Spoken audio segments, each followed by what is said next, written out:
A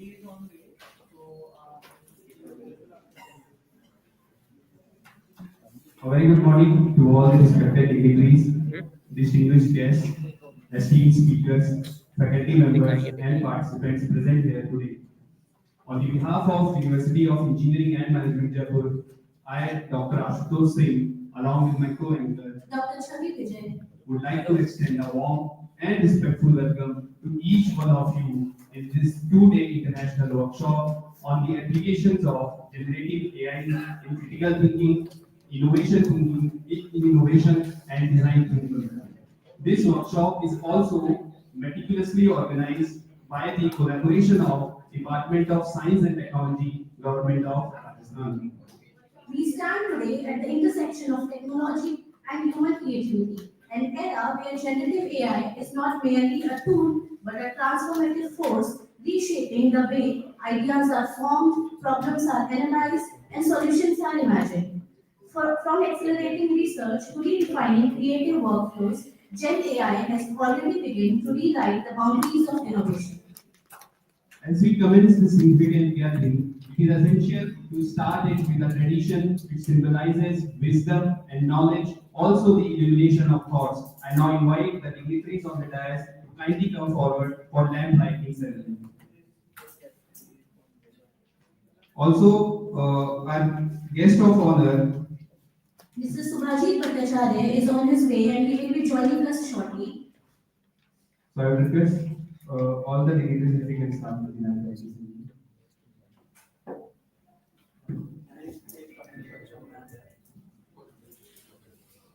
Very good morning, Badani ma'am. Are we allowed to start? Good morning, sir. Are we allowed to start the lamp lighting ceremony with your permission? Please start the ceremony. Thank you.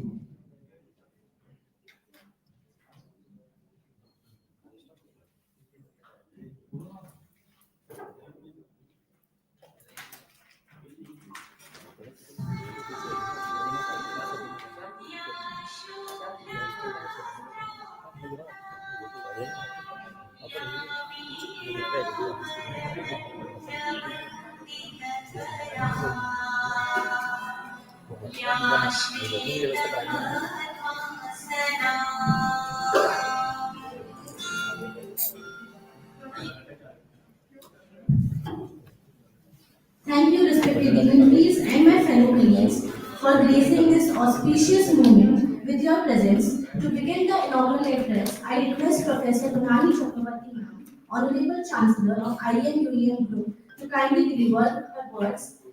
Under ma'am's guidance, the institution has consistently progressed in academic excellence, global collaborations, and student-centric initiatives. Ma'am, it is an honor to invite you and address the gathering. Good morning to all of you, my distinguished guests, innovators and thinkers, all the faculty members of INUM family, and my dear students. It is my great pleasure to welcome you all to this workshop on application of Gen AI.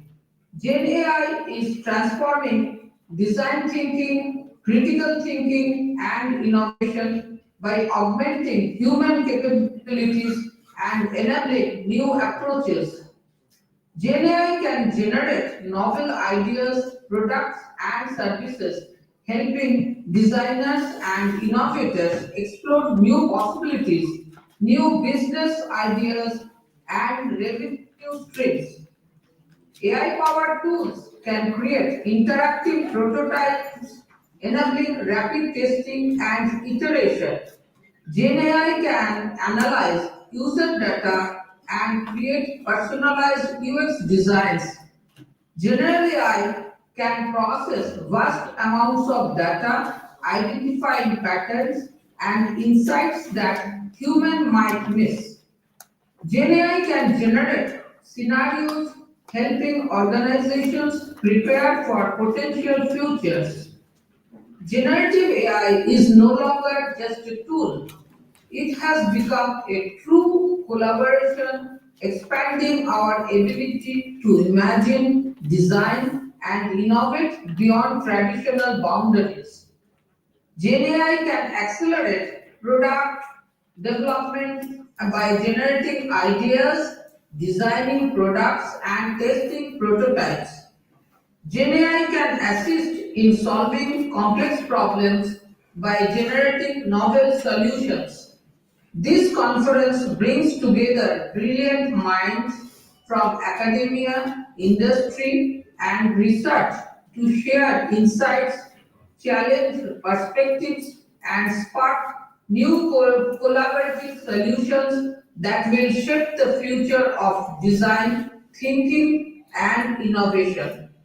Thank you for being here, and I wish you an inspiring and transformative experience. I welcome you once again. Thank you. Thank you very much, ma'am, for your insightful and encouraging words. Now, I take the privilege of inviting Professor Dr. Satyajit Chakrabarty, the Honorable Director of IMUM Group, to deliver his address. The development and standing of IMUM Group owe a great deal to the leadership, vision, and research of Dr. Chakrabarty, sir. We are honored to have you with us, sir. I humbly request you to kindly address the gathering. Please welcome, sir, with a warm round of applause. Thank you so much.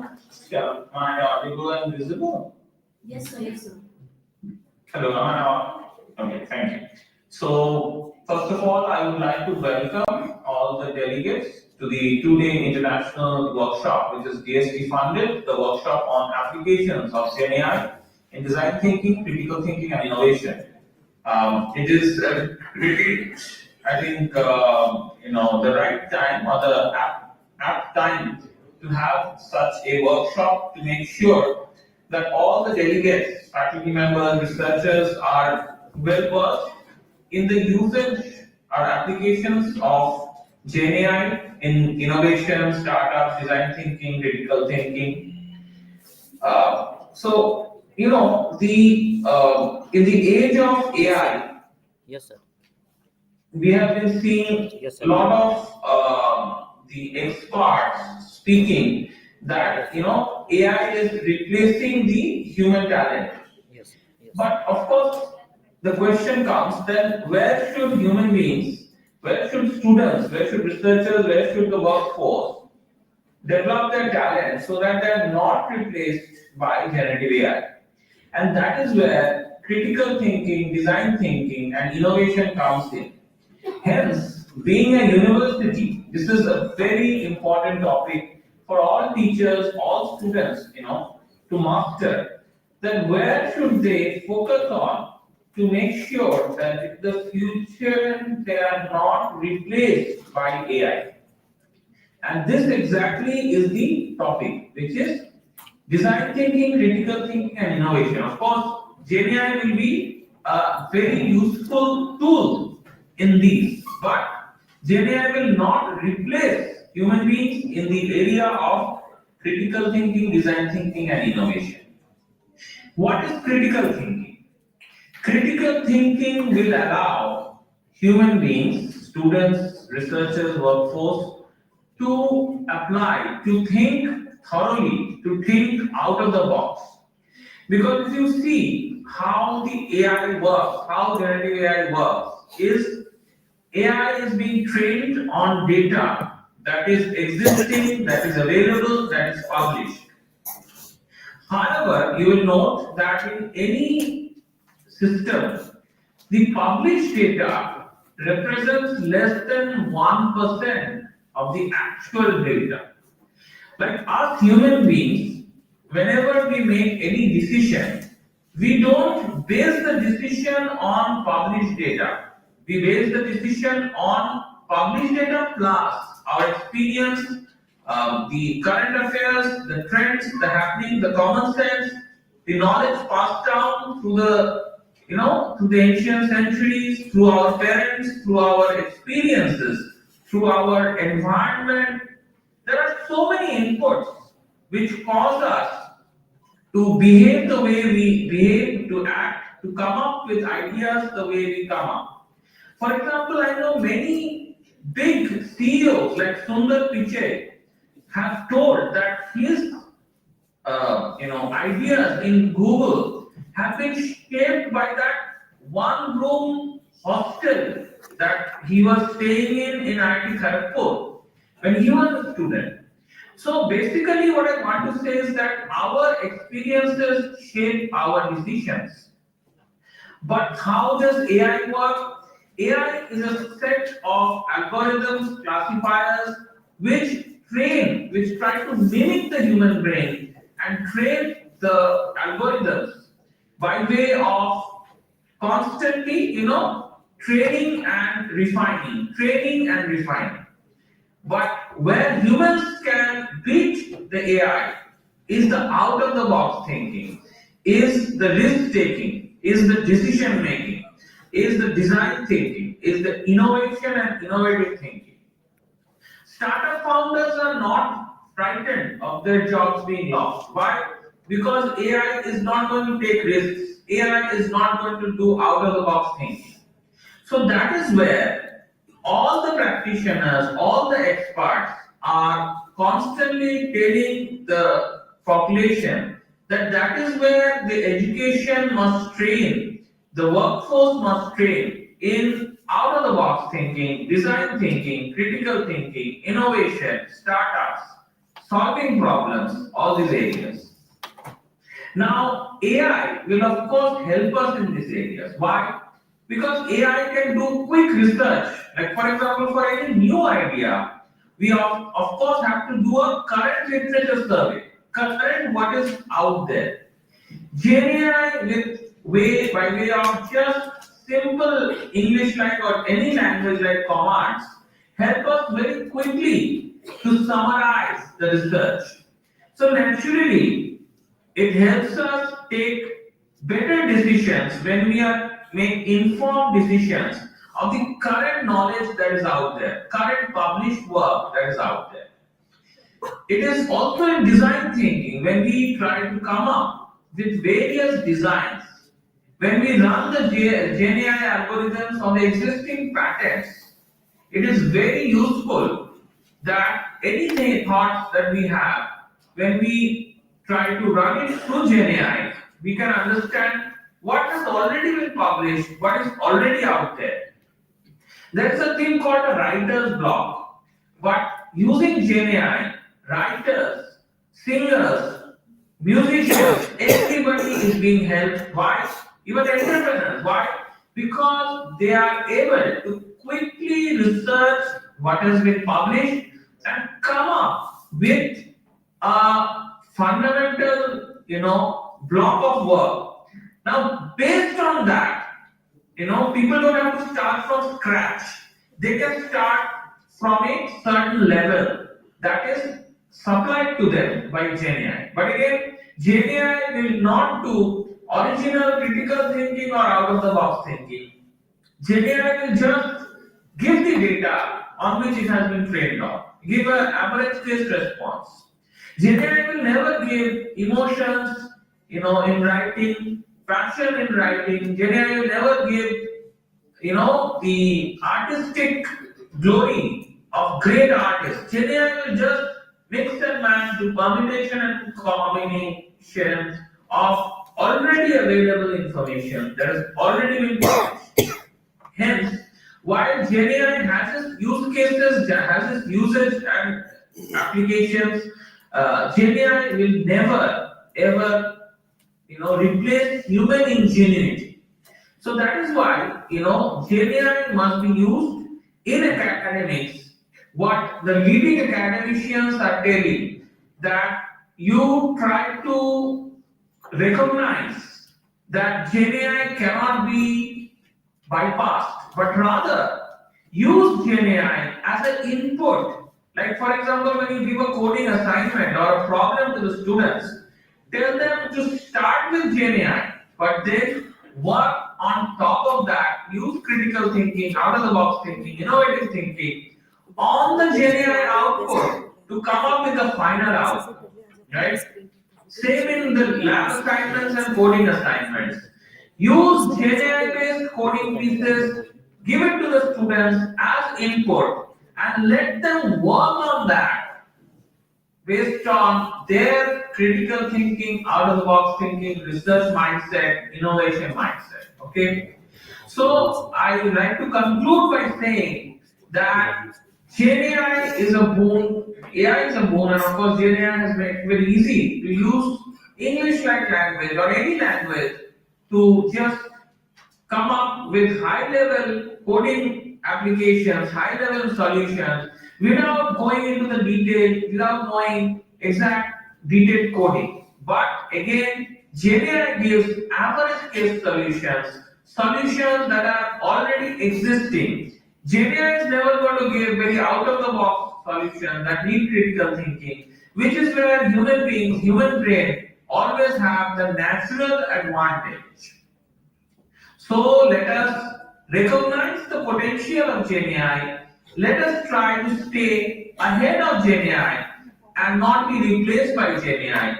Let us try to use GenAI as a tool and use the power of GenAI to come up quickly, come up with better solutions, come up with solutions that help humanity. There are billions and billions of problems out there, problems that affect society, affect the animal kingdom, affect the natural world, the disasters, the climate change. There are infinite problems. But let us use GenAI as a research tool, as a tool to get rid of the writer's block, as a tool to get the great thinkers started. But let us use that as an input and use the human brain, apply critical thinking, innovation thinking, and design thinking to come up with great solutions that will benefit humanity. I thank the University of Engineering Management for organizing such a great workshop, such a useful workshop, and I thank the DST for helping us. Thank you so much. I now pass the microphone back to the host, please. Thank you so much, sir, for your inspiring remarks. I hope we get into the gist of training and refining, as you mentioned. Gist of training and refining, as you mentioned in your speech. Now, our esteemed chief guest, Shri V. Sarvana Kumar, sir, was scheduled to grace this inaugural session today, but due to the sudden and unfortunate demise of his brother-in-law, he is unable to be with us. On behalf of everyone present in the audience, we extend our heartfelt condolences to him and his entire family. It's now my honor to invite Professor Dr. Vishwadhar Chakrabarty sir, Honorable Vice Chancellor of UEM Jaipur, to address the gathering. The esteemed reputation of UEM Jaipur as an institution that persistently promotes excellence, multidisciplinary education, and worldwide collaboration has been further reinforced during the leadership of Sir. It is an honor to have your guidance on this special occasion. Now I kindly request Honorable Vice Chancellor Sir to please address the audience. Please have a round of applause and welcome Honorable Vice Chancellor.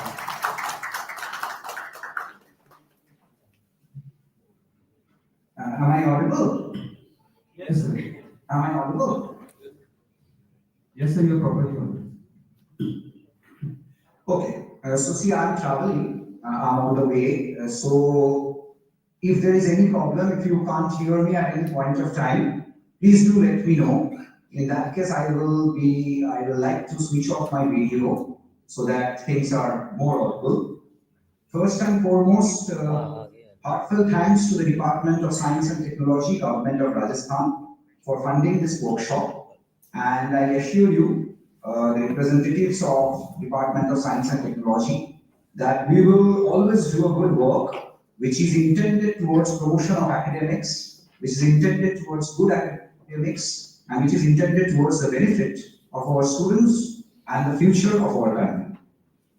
And welcome to all the dignitaries from DST and all the teachers who have come over here to be a part of this workshop. About University of Engineering and Management, let me tell you, University of Engineering and Management is one of the universities, one of the best universities of the country at the moment, and one of the leading universities of Rajasthan, which is a part of the IEM and UEM group, which is the oldest self-financed institutional educational group of West Bengal, and one of the oldest in the country, definitely. UEM Jaipur has continuously produced students who are working all across the world and working in the top sectors in the country and helping the development of our country at large.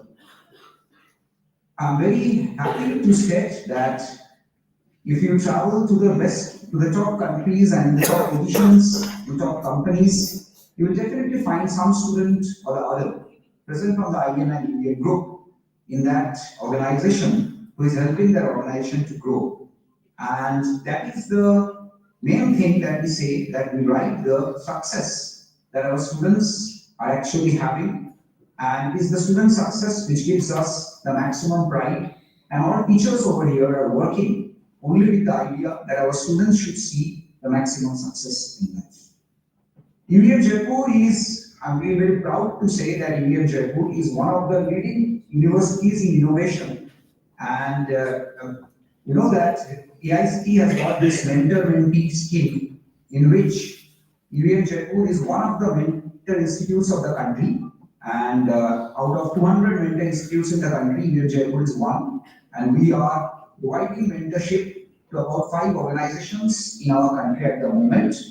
And in future, we want to continue this good work and we want to actually mentor more and more organizations to be more innovative and actually help our country produce innovation.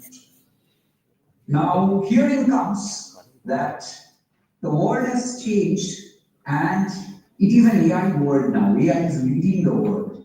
AI is changing the world. Now, in that world, how critical thinking, design thinking, innovation can play a role, or how AI can rather play a role to help critical thinking, to help design thinking, or to help innovation.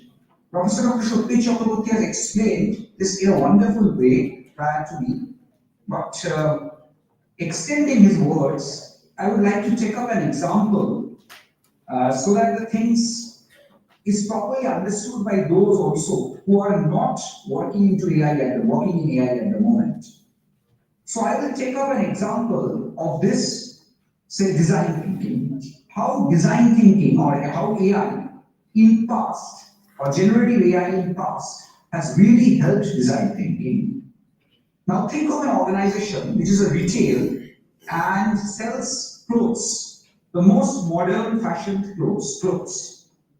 Now the steps that AI has come up with, GenAI has come up with for that store, for that retail store, came up for that retail store is first step, empathize, second step, define, third step, ideate, fourth step, prototype, and fifth step, test. Empathize, design, define, ideate, prototype, and test. Let me tell you how. For example, consider that the organization, that retail, was having a problem. The problem that they themselves could not identify, a problem that they themselves could not identify. But AI helped them to identify that problem. How? AI helped them by bringing in data, more and more data, which AI actually analyzed and gave them that the problem is that the people who are purchasing the clothes from this retail are having a problem in actually having a test. Like when we go to a shop, we go to a test room and we wear that cloth and see that whether it fits us or suits us good. For an online store, this option was unavailable. So the biggest problem that is happening is people actually testing the cloth before purchasing it. And repeated amount of complaints or comments in social media is continuously analyzed by AI. And that AI helps the store to identify that this is the problem. People are unable to test it before purchasing it. As a result, a lot of returns are happening and a lot of inconvenience is happening for the customers.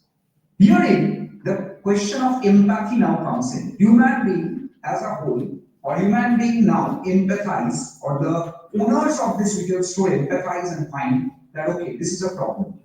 Now, for that, a solution is needed. So now is defining.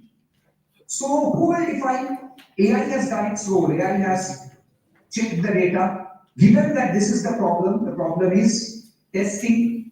So something needs to be done. Now human beings define the problem. The problem is we need something through which people can actually test it before purchasing it. It is human being who defines it. Human being collaborates with AI in the process. So the problem is defined now by human beings that the problem is we need something so that people can wear it before purchasing it. So herein comes the third step. Third step is ideate. So again, AI plays a role. AI plays a role in ideate. The idea is that we need an app, and that app can be a virtual reality app by which a person who is purchasing a cloth sees his face in the camera, and the cloth automatically, the cloth that he has selected, automatically is worn on that image of that person or the picture of that person, and the person gets to find that how he looks in that cloth before purchasing that cloth. AI suggests another idea. AI suggests that we can have avatars. We know that Meta and all these things are using avatars nowadays. How you will look in a cartoon sort of or anime sort of your counterpart, how you will look like that is being called an avatar. So a cloth that similar cloth being worn on your avatar and how you look without using your face or showing your face to the camera. So this is the second idea. So the fourth step now comes prototype. Again, human beings now decide that out of these two suggestions that AI has given, that either use virtual reality or use an avatar, which solution is the best solution for the customers to try. So they define that, okay, maybe virtual reality is the way to go ahead. So a prototype is being done, a testing is being done by maybe some employees of that retail store, online retail, and the employees give an idea, okay, this is working good, or these solutions need to improve and all these things. Human being decides that and gives that. Finally, the testing is to be done on the entire customer set, that the new customers who are coming in does a test. There's a test sort of thing, test button appears, they click on the test button and gives a test result. And from there, AI again repeats or iterates the steps. That is, again you start by defining that whether this is working or not. You understand, we have come to a solution, and that solution, GenAI and human beings have collaborated to get a better thinking, a better design thinking, and a better solution. So this is how GenAI is help that retail to do design thinking. You understand? Now, similar things come for critical thinking. You know, nowadays what happens is, suppose you are a PhD supervisor. Now you have, or maybe you are just, you are not the PhD supervisor, but you are the, maybe you have been called as an expert by a PhD supervisor to judge whether the PhD is okay or not. Now you have gone for judging. Now, when you go for judging, you hear that topic. You know, nowadays, if you give the topic to different AI apps, the entire PhD which has been done in 3 to 4 years by a person, the entire solution or the entire thing of the PhD is generated by that AI app, GenAI app, along with the code, and is given to you. That is 3 to 4 years of work of a human being is being done by 3 to 4 minutes by the GenAI software. In many cases, not in all cases, but in many cases by the GenAI software. And you not only get the entire thing, entire research, the entire solution, but the entire code of the thing that the person has done in 3 to 4 years. Now there is a problem. Now how GenAI can help this? For example, a person who is writing the thesis, he starts with the process. The first step over here is process. The second step is the critical thinking step. The third step is analysis. And the fourth step is outcome. So the process is that I am going to write my thesis. So he writes his thesis. and gives that thesis to a GenAI software. The GenAI software, what it does is, it immediately debates. It debates with the human being. Says that what you have done is already existent. This is the data, and from this data, I can generate your work in 3 to 4 minutes, and it generates and shows. Now he immediately argues the AI that no, what you have done is this, but this is my innovation. This part is my innovation. So it's nothing. It's not an existent system. My novelty is this. AI again counters. In this way, a complete report is generated by the AI that this is the discussion of the person on his thesis with AI, which is actually the judge over here. Now, the third step that comes is the analysis. The thesis writer now analyzes from that report, which AI has generated, that okay, AI has given me this report, that these are my shortcomings. Should I modify that? Should I modify my thesis? By what percent I should modify? He does that. The step is analysis. And what is the outcome? The outcome is a better thesis, or a thesis which is better in those ways in which the AI counter it and starts the repetition again. The repetition is again the critical thinking, again feeding that to AI, and again making it better. In this way, GenAI is going to help in critical thinking also. I've tried to give 2 examples by which critical thinking and design thinking, how GenAI is helping it can be understood. Definitely, we have wonderful experts over here who knows the thing much better than me or anybody else in this university. And I'm really eager to hear from them, and I'm sure that all the teachers over here are very eager to hear from them and understand that how GenAI is actually changing the process of critical thinking or design thinking, how it is helping. I wholeheartedly welcome the guest of honor, Mr. Shubhajit Bhattacharya. I believe he is already here now. Associate Vice President, Innovation Principal, Accenture. Thank you so much, sir, for agreeing to come over here. I'm sure that your inputs are going to help the university in a big way. And wherever we stand at the moment, after your presentation, will definitely be in a better position from here on. I wholeheartedly welcome Dr. Praveen Kamath, who is the General Manager, HR Global Head, Wipro. I wholeheartedly welcome Dr. Akhil Garg, who is the Associate Professor and Director of Battery Design and Analysis Lab in Zealand, that is Zealand Jiatong Liverpool University of China. We wholeheartedly welcome Associate Professor of Department of CSE MNIT Jaipur, Dr. Ramesh Babu Badula, and Dr. Mushtaq Ahmed, who is again the Associate Professor and Head of the Department of CSE MNIT Jaipur. Dr. Paula Shvera, who is a Professor of the Department of Operations and IT Management in St. Louis University, USA, is going to join. Dr. Sunil Bhardwaj, who is the Senior Analytics Consultant and Head, Statistical Analytics System, that is the SAS of North Carolina, USA, is going to join us. V. Edward Angelo Thomas, who is the Vice President and Global Head of Enterprise Transformation Activity of Data Software, join us. Thank you so much to all of you for agreeing to be a part of this workshop, and definitely with all your deliberations, we will do better in the days to come. Thank you so much, teachers, for attending this. I will expect your wonderful participation over here, and will expect that those of you who are sitting at the back will definitely come up and occupy the chairs in the front so that the speakers can interact with you better. Thank you so much. Thank you, the organizers. Thank you, the teachers. And thanks to all the participants. Thank you. Thank you so much, sir, for the wise words. Now, we take an immense pleasure in inviting our guest of honor, Mr. Subhajit Bhattacharya, sir, who is present with us offline today, adding great warmth and value to this occasion. Sir, please take your place at the dais.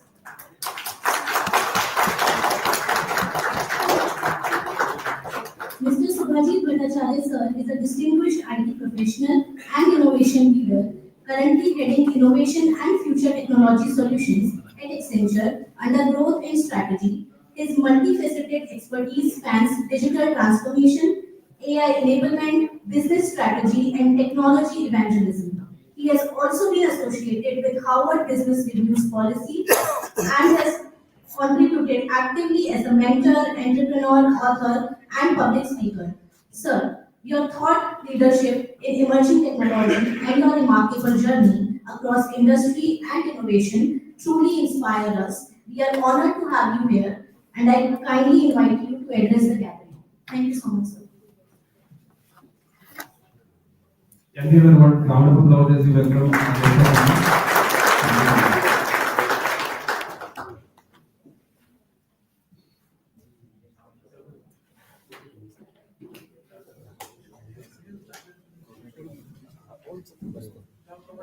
Good morning to the Vice Chancellor, the Director, deans, to the faculties as well as the students and dignitaries from the organizations and other institutions. This is my great pleasure. This is my great pleasure to be over here in this international conference to address you all on one of the most important topics, which is the role of generative AI into design thinking, into critical thinking, into creative thinking, and all these things, and why this is important. How come these critical thinking or creative thinking came into being? Is it really necessary, or it's a kind of foundation for something? Indeed, it is. Because innovation today, when we talk about innovation, innovation is basically standing upon all these foundational pillars. And over a decade, at least if I witness since 2 decades of my professional career, I have seen that how things got changed, how we have traveled through different phases in technology. When I'm saying technology, it is not only about computer science, or it is not about IT and all those. When I'm saying technology, it is technology. Applause for civil engineers. They do have their own technology. For electrical engineers, they do have their own technology. For those who are in aeronautical engineering, they do have their own technologies. But overall, I would say, technologies have changed over a period of time. And that change has not come overnight. It has been there. The research has been there since long. Generative AI is not a new concept. Yes, indeed. Today, we are very much we are getting involved or indulged in generative AI. Now, agentic AI. Very soon, you will get to learn about immersive AI. We are also working upon RAI, if you have heard about RAI, that is responsible AI.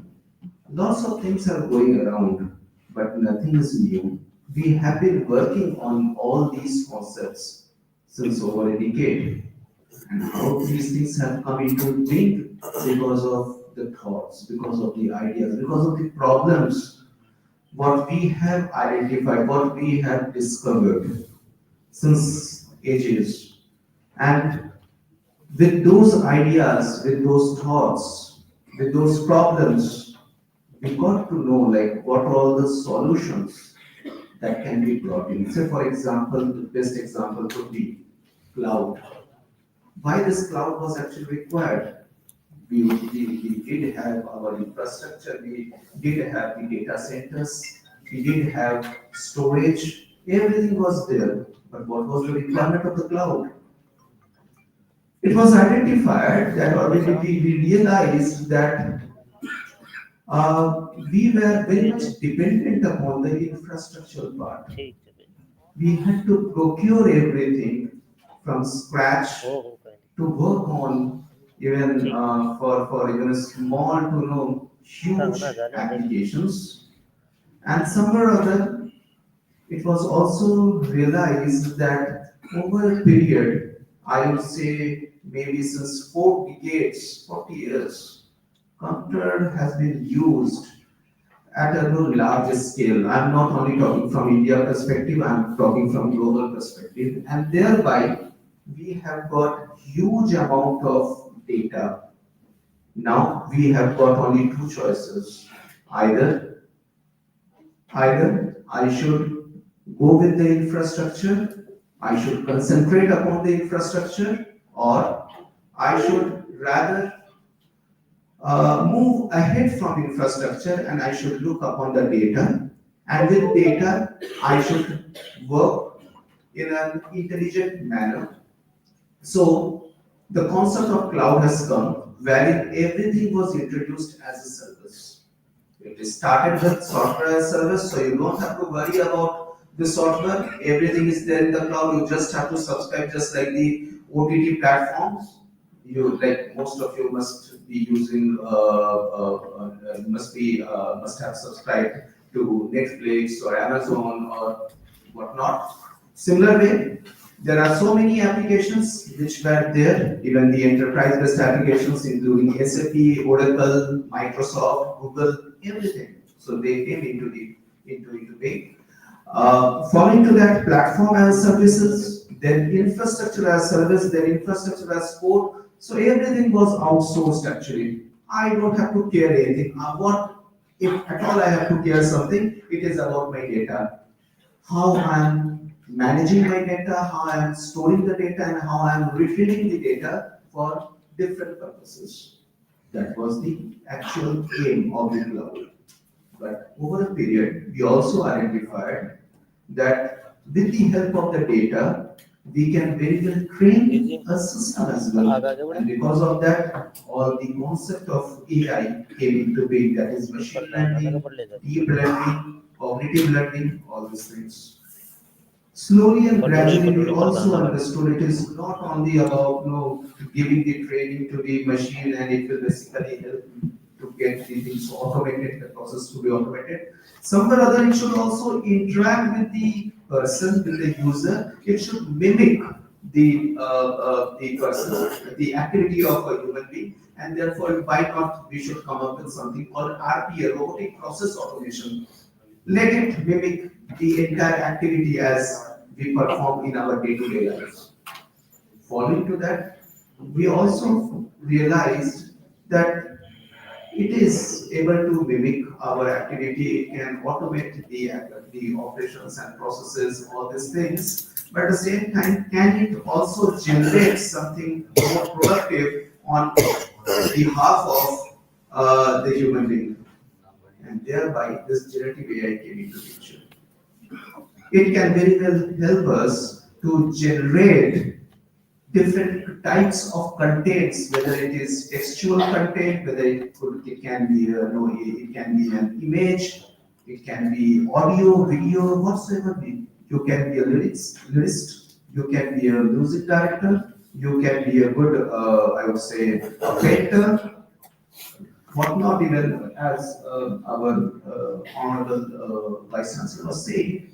Like even today, you can very well go ahead with your research work as well. I'm not saying like PhD will be completely dependent upon the generative AI tool, but yes, for much extent, you can very well take help or support of generative AI to get your research work well analyzed, to cross check your hypothesis, whether your concept, whether your research area or research topic is valid or not, what all the activities or what all the works that have already been done in the past, all these things can very well be done through the generative AI. Now we have already moved into the another era, that is the agentic AI. So far, a generative AI was actually generating the contents for you. It was basically helping you. It was basically supporting you. But at the same time, agentic AI has gone a bit higher level, and it is also it is basically prescribing you, or it is basically hand holding you with certain more activities. Say for example, take an example, MMT, make my trip. If I have to travel somewhere within India or outside India, doesn't matter. There are so many sites that are there, whether it is I will go with YBO or MMD or it could be any site. And I have to go through each other site and I have to compare, okay, what is the cost of the tickets, what is the time, what is as per my budget, what would be the hotel and all those things. I just have to give the entire thing into the system, just as a storyline. I want to travel to US, this is my budget. I want to stay maybe in Ohio or California, wherever it is, and maybe few more pointers there. System will understand my requirement. With that, it will also look upon what is the preferable time that I am basically suggesting for my flight. It will not only give me the entire itinerary, but at the same time, it will also ask me if it can go ahead and may book a ticket for me, flight tickets for me. And if I say yes, it can very well go ahead and can book my ticket, flight ticket. It can even book the hotel reservation. All those entire activity from end to end will be done by my system. I don't require any further assistant, human assistant. The human assistant has been completely replaced with the system itself.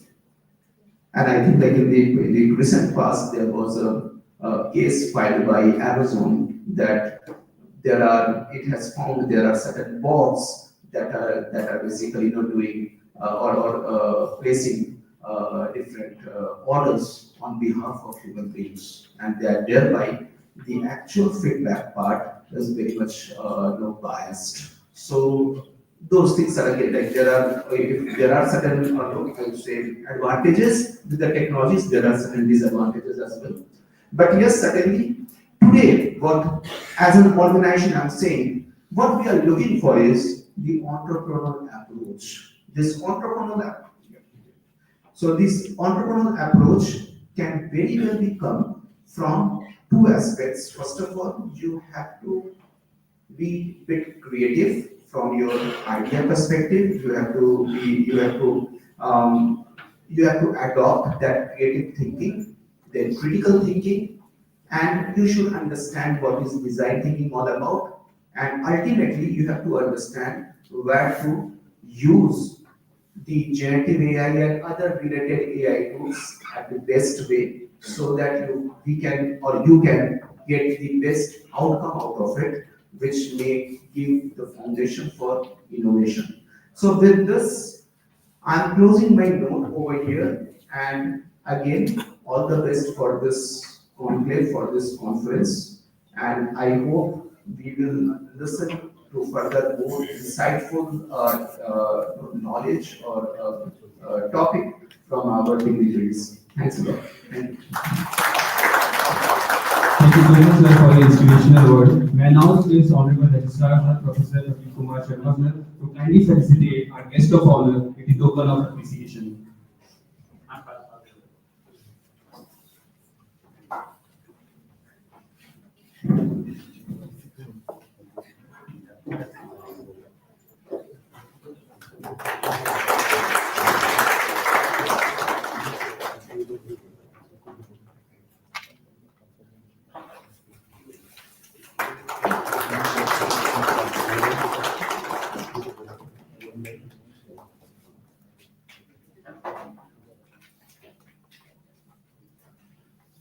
Thank you so much, sir. Now it is the time to invite an academic administrator known for his disciplined leadership and relentless commitment for institutional excellence. Please join me in welcoming Honorable Registrar, Sir, Professor Dr. Pradeep Kumar Sharma, sir, on this stage. Please have a round of applause.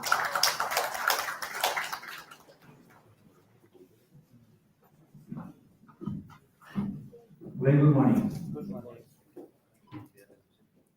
See again, before starting, I request the teachers to come forward and fill in the blanks.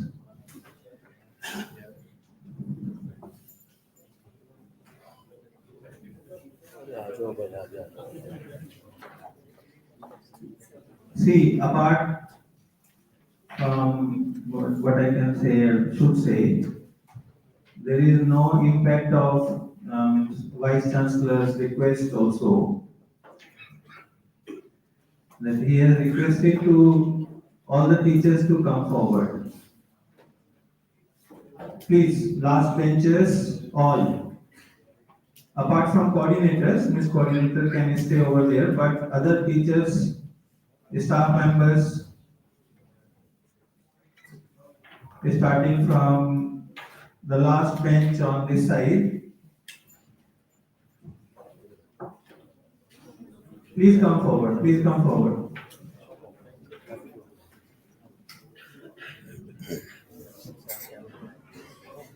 Here. These are blanks.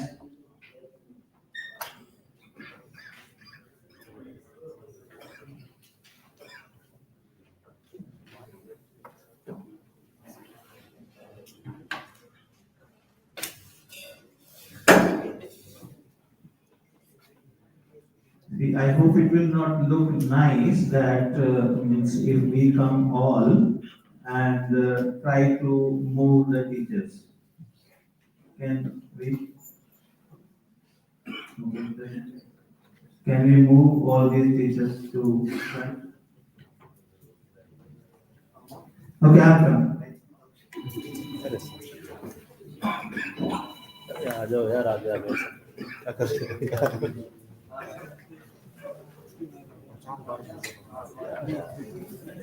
एकदम आगे आओ उधर इसको fill दो sir आगे आओ ना आओ यार ठीक है मालूम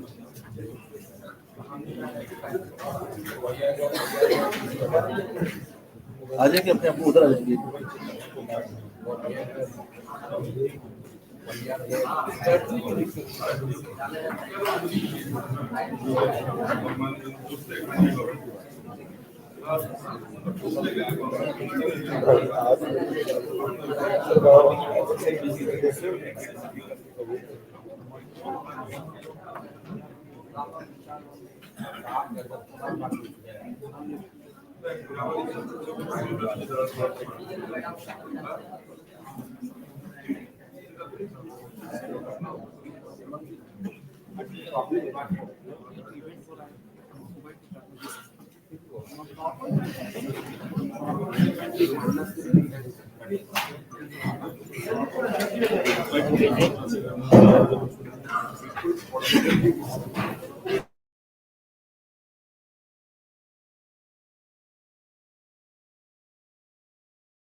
See, when we are saying the applications of GenAI, already Honorable Chancellor Madam, Honorable Director Sir, Honorable Vice Chancellor Sir, and Honorable Guest of Honor has talked about. Now there was a word, responsible AI. We are making artificial things to be responsible.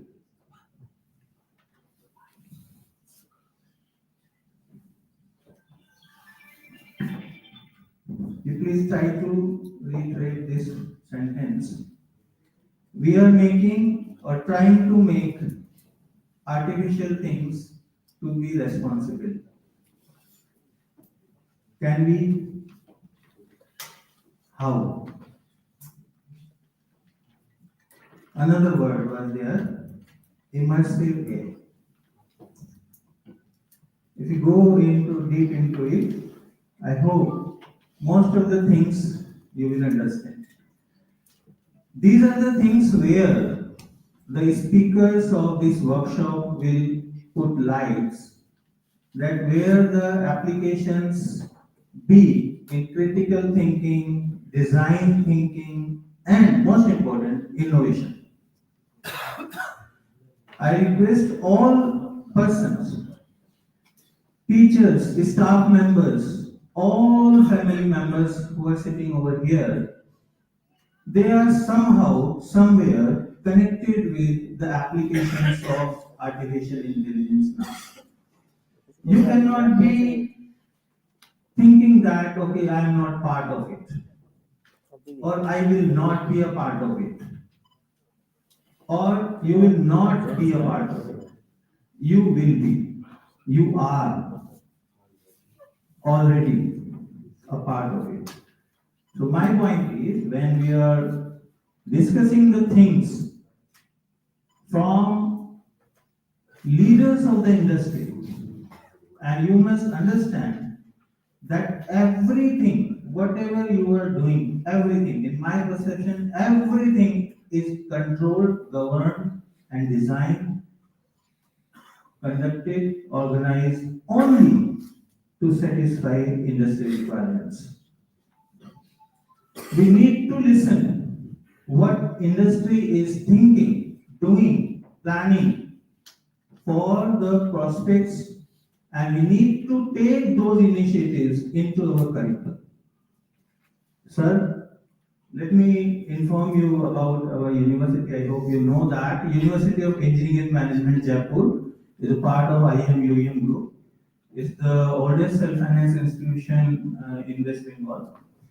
It's almost 4 decades now, and we have a total strength of more than 20,000 students and more than 1,500 faculty members across 5 academic institutions. Means there's a, you can say, a good legacy of many things we are continuing with, and we are the leading organization as far as the academics are concerned in Institution Innovation Council. We are holding the top positions, as well as we are the top position holder for I think last 8 sessions in NPTEL examinations, where the performance of our students as well as teachers is on very, you can say, on a very higher side. Now, sir, let me inform again, we are again a leader in implementing the emerging technologies immediately into our curriculum. How I can say that? Because I know since last many years, we are continuously in touch with industries. We are continuously discussing the requirement of the industry, and immediately within next 6 months, we are putting those emerging topics into our syllabus.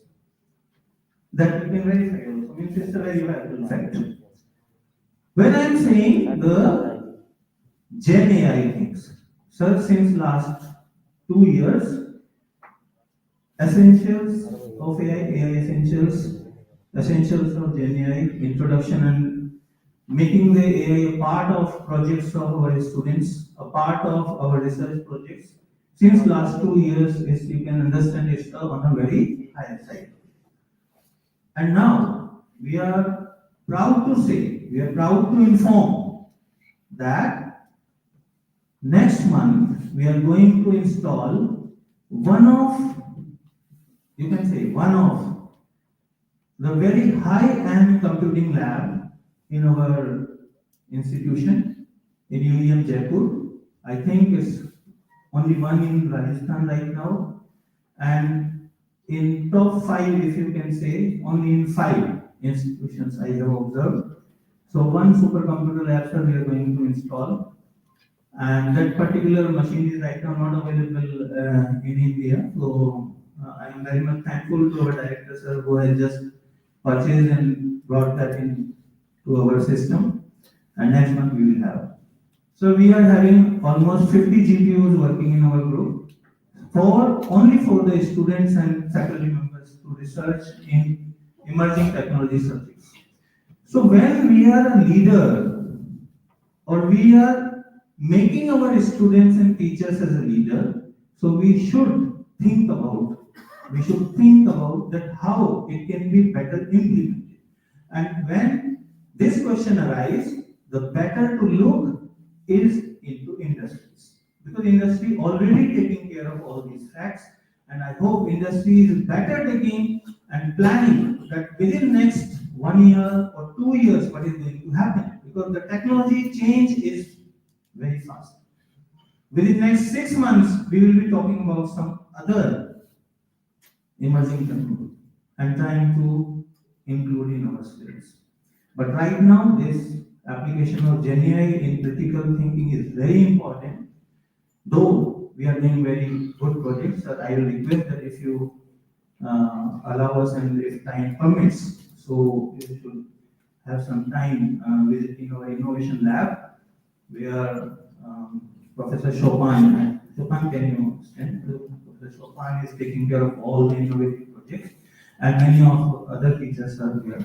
So Chopin, please plan a visit of sir to your lab and make him understand that what we are doing. So the thing is that this particular workshop is designed for you to inform you that what we are doing and what are the future prospects. So future prospects definitely will be discussed by our dignitaries. We are having 8 sessions in 2 days. So 4 sessions per day, and in 2 divisions. In every division, there will be one offline session and one online session. Right? So I hope you will enjoy these sessions. Please take a note wherever you think that it is important. Please write a question. I cannot think a discussion where question cannot arise. Right? I myself or anybody cannot say that I know 100%. So when you have a discussion, definitely a question can arise.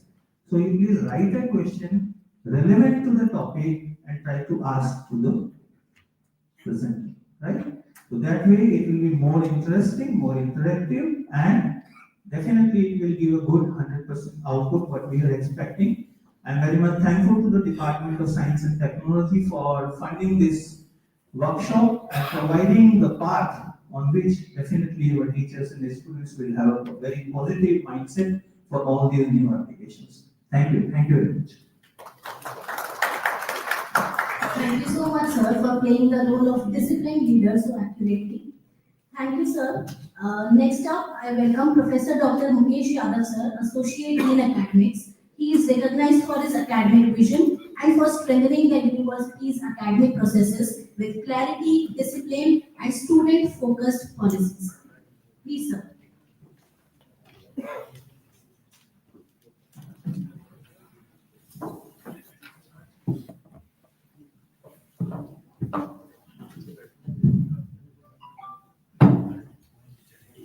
Good morning, all. Good morning to the distinguished guest, Mr. Subhadip, our Honorable Chancellor, ma'am, our Honorable Vice Chancellor, sir, Honorable Registrar, sir, all the deans sitting on the dais, and the enthusiastic faculty members.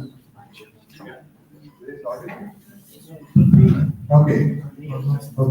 And all the enthusiastic faculty members who are here to attend this 2 days workshop on application of generative AI in design thinking and innovation.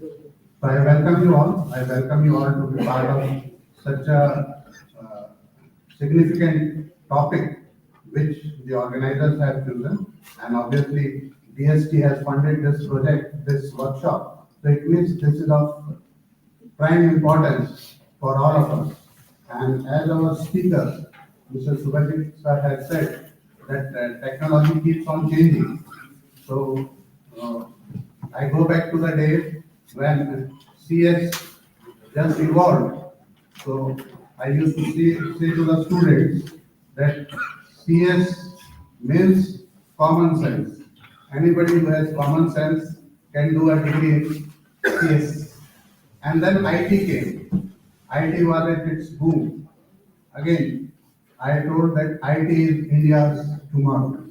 And it proved that IT in India has a great role to play in IT sector. And now we are at the age of AI. And I say AI is for all Indians. All Indians should know about AI, the application of AI, and how to use AI in education. There are three M's where AI is mostly used. Anyone has any idea about these three M's where AI is mostly used? It is manufacturing, it is medical, and it is management. In three areas it is widely used. So you can understand, without these three, we cannot progress. And generative AI, the application of generative AI is used in all these things. We talk about critical thinking. Now, we have to make our students to think critically. As if for a simple, let's take a simple example. If I have to teach something about climate change to my student, then the first question comes, why the climate change is happening? Or what is climate change? We will start with what is climate change. And then why the climate change is happening. These are all low order thinking skills. But we have to think of high order thinking skills. And that comes the question how? Why? Why means you can ask the question to the student, why environmental crisis has become so significant for present generation? Why the present generation is having this environmental crisis?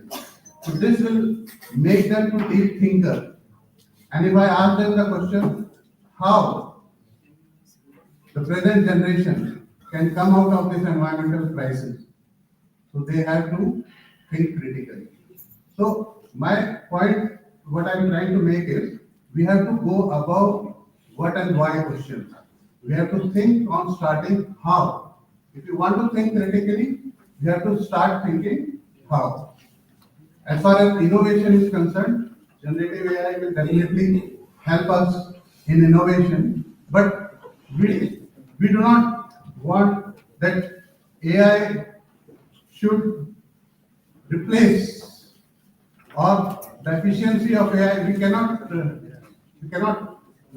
handle or control the efficiency of AI, but at least we can augment it for the benefit of human society. We need to do the augmenting part of AI so that it can be helpful for the human society. So that is my take. Like innovative thinking, we Indians are very innovative. I see, I'm taking some real life examples which I have seen.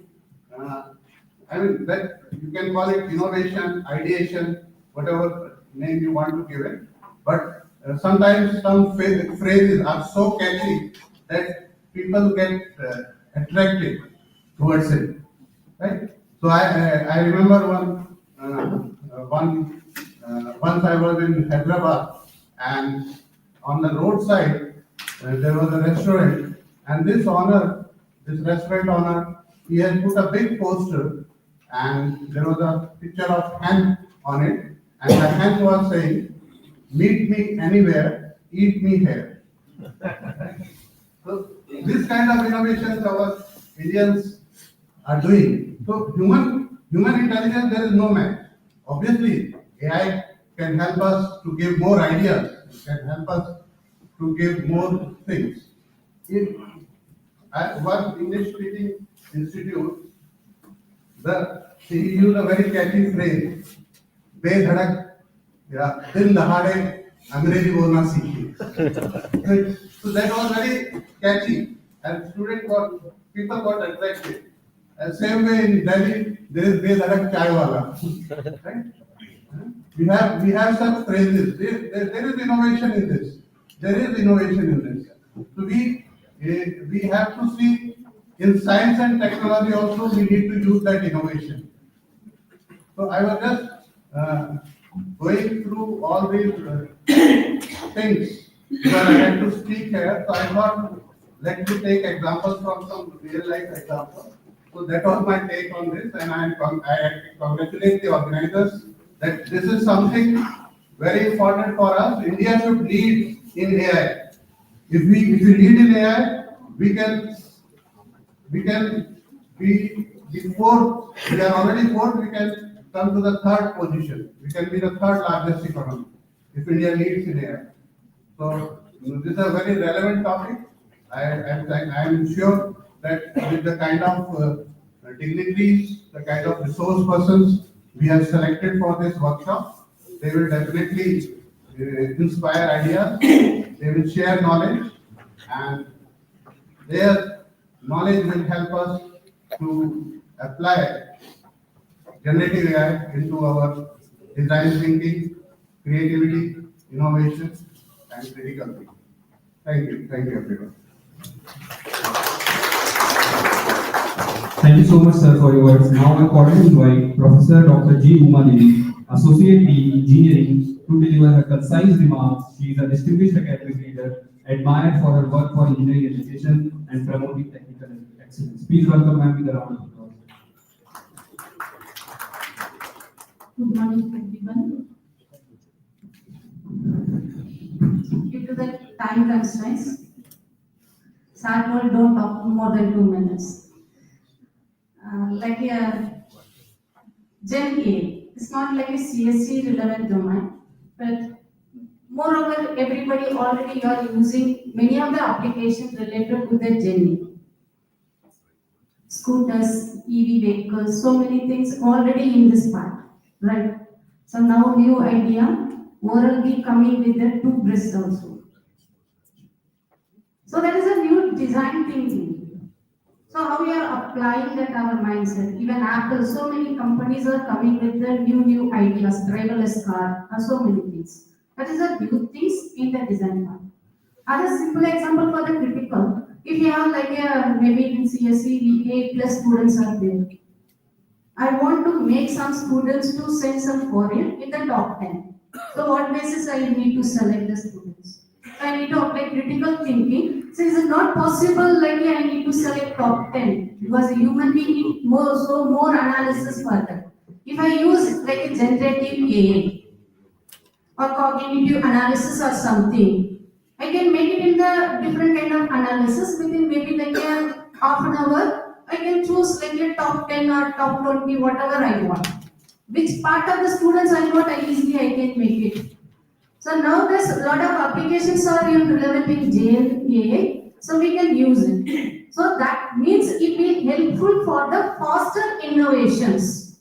This kind of like a generative AI or responsible AI or agentic AI, whatever may be, it will support to make like a innovation in the very faster.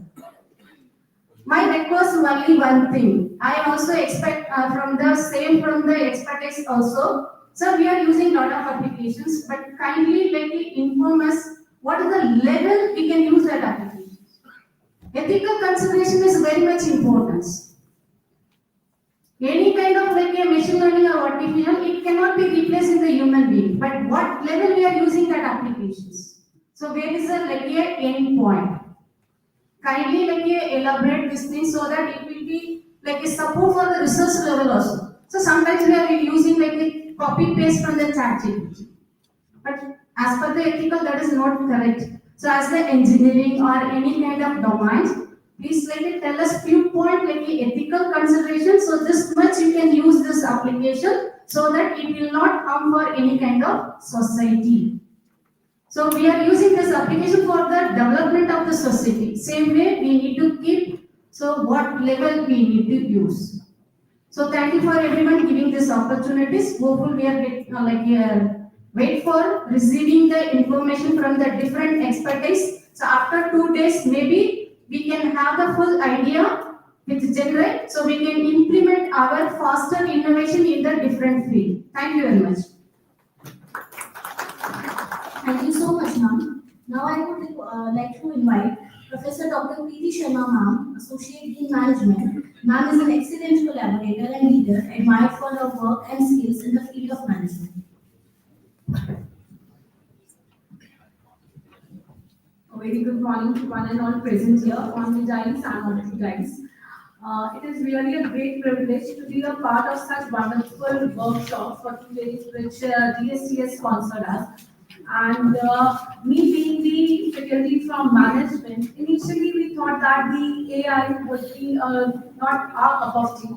But later in the slowly and gradually as we learned, we came to know that yes, we are very much part of AI. And as what our Dean Catholics told, one of the AM that is management, yes, we are truly representing the AI and we are implementing this AI into every field, starting from the classroom teaching to the case studies to the industrial visits of the students. We are trying to incorporate every way possible the generative AI, use of AI, and especially the application of the AI tools. So today and tomorrow will be very crucial days for all the management faculty because here we are going to learn the application part of the AI. So as what our Vice Chancellor sir also said that mediocre minds discuss people, average mind discuss events, but the great mind discuss ideas. So here for 2 days we are there to discuss ideas and I hope that this will be very beneficial to one and all present here. And last but not least, a special thanks to Dr. Govind Goyal and his entire team who has made this possible. The reason why we are sitting here for 2 days learning AI and the applications of AI. Thank you very much. Thank you so much, ma'am. Known for promoting a strong research culture and encouraging innovation-driven initiatives across the university, I now invite Professor Dr. Tapas Sai, Associate Dean Research, for his brief message. Please welcome sir with a huge round of applause.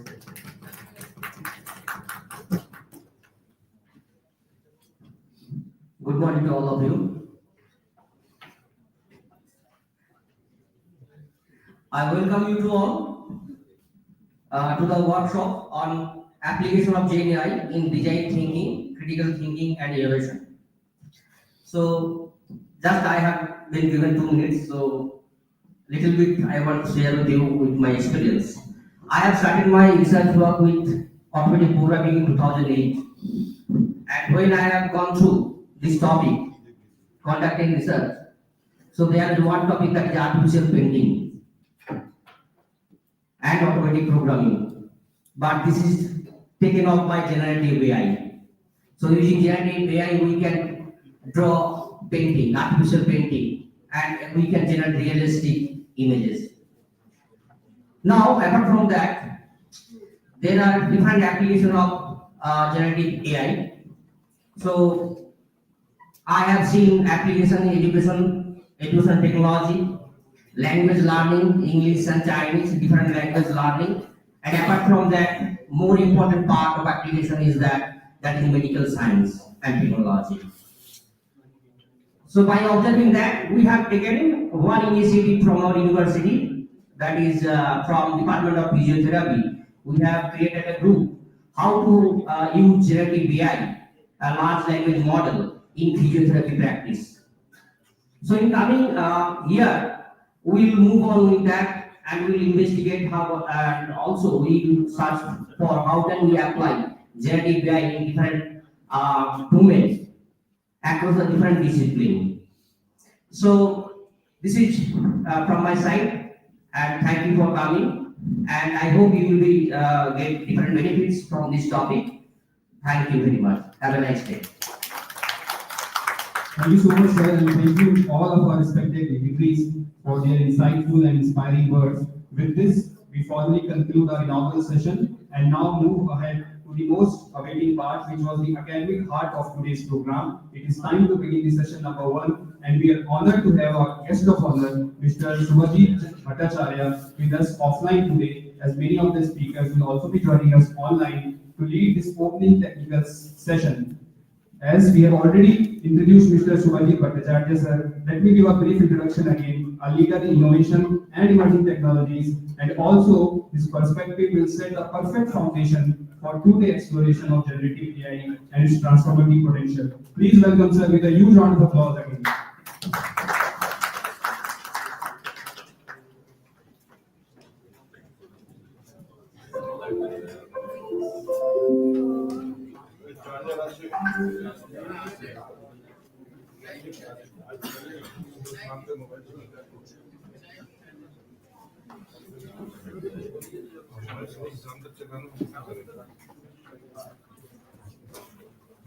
Ask because sir, he told that to come 4 days later. No, I'm not giving. Ask him. This is not my college.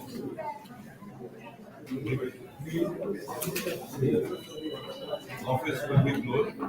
We'll talk on Monday. No, sir. Yeah, I'm not sure. Whoever wanted to. I'm not going to leaving him here.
These things. And maybe because of interest, time, many of the things I need to skip. But at the same time, I would expect let the session be a bit interactive. In case you have any question, any query, please feel free to ask me at any point of time. I won't mind even if you interrupt me in between. I will be more than happy to answer you with my best of knowledge. And I believe none of the questions would be so-called stupid question because questions are very much fine. Answers might be stupid, so you have to wait for that. So let's start with this. So design thinking led innovation. So somewhere or other, when we talk about innovation, few things come into our mind like there is idea. Before the idea, there was a problem. Before the problem, I must have gone into a deeper level, maybe the empathy, and then it started with identifying the problem, the concern, deep diving into it, identifying some of the solutions. Once I have identified the solution, I may or might have to look upon the most optimal solution out of it. Once I have identified the most optimal solution, then I have to start working onto it. Once I have done something on that, I might have created certain prototypes. I tested it. I identified like what were the test results, whether that is matching with the problem statement or not. What is the outcome? And finally, if I get something tangible outcome, then that is we say is innovation. I think like it's the best way to tell you the overall process in brief, the entire innovation part. And meanwhile, the entire segment of what I have said, design thinking plays an important role. And certainly, generative AI will basically assist you from in each of these sections to further improvise your activities, whether to identify the problem in a much better way. Maybe you have started with, say, at point 0 and you might have got to point 5, but somewhere you might have missed few things, maybe 3.1, 3.2, and maybe 6, 7, 8 further more points, which might be helped by or assisted by the design thinking. Generative AI. Right.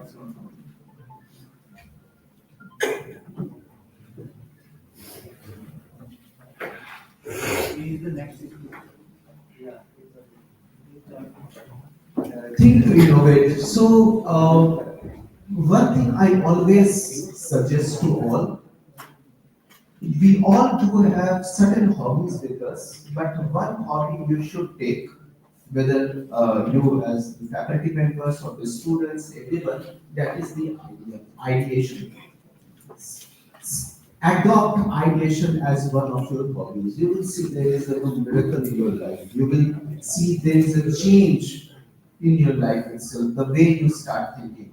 And it may start with the creative thinking. So there is a huge difference between the creative thinking and the critical thinking, although we keep using these two words interchangeably, but there is a difference.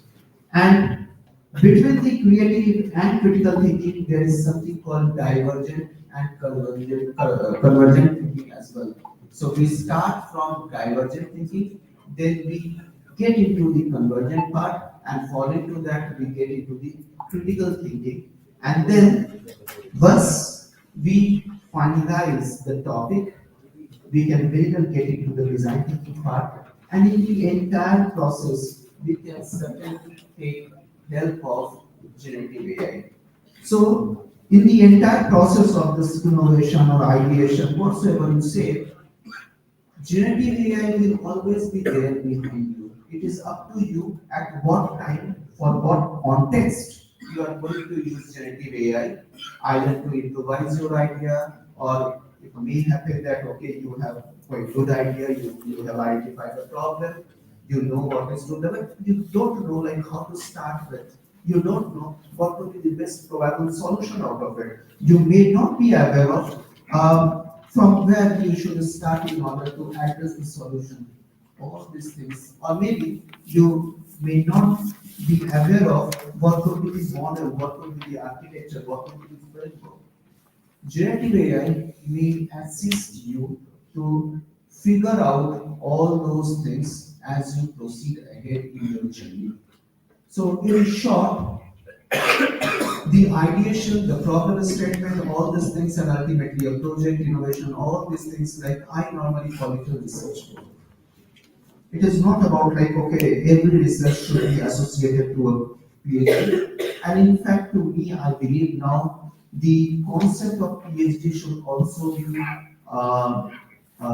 be changed, because if we are looking towards the industry, if we are referring to the industry, if we are referring to the market, we have to also go along with it. What is there, what we are working there in the university, in the industry, that should be well adopted in the university as well.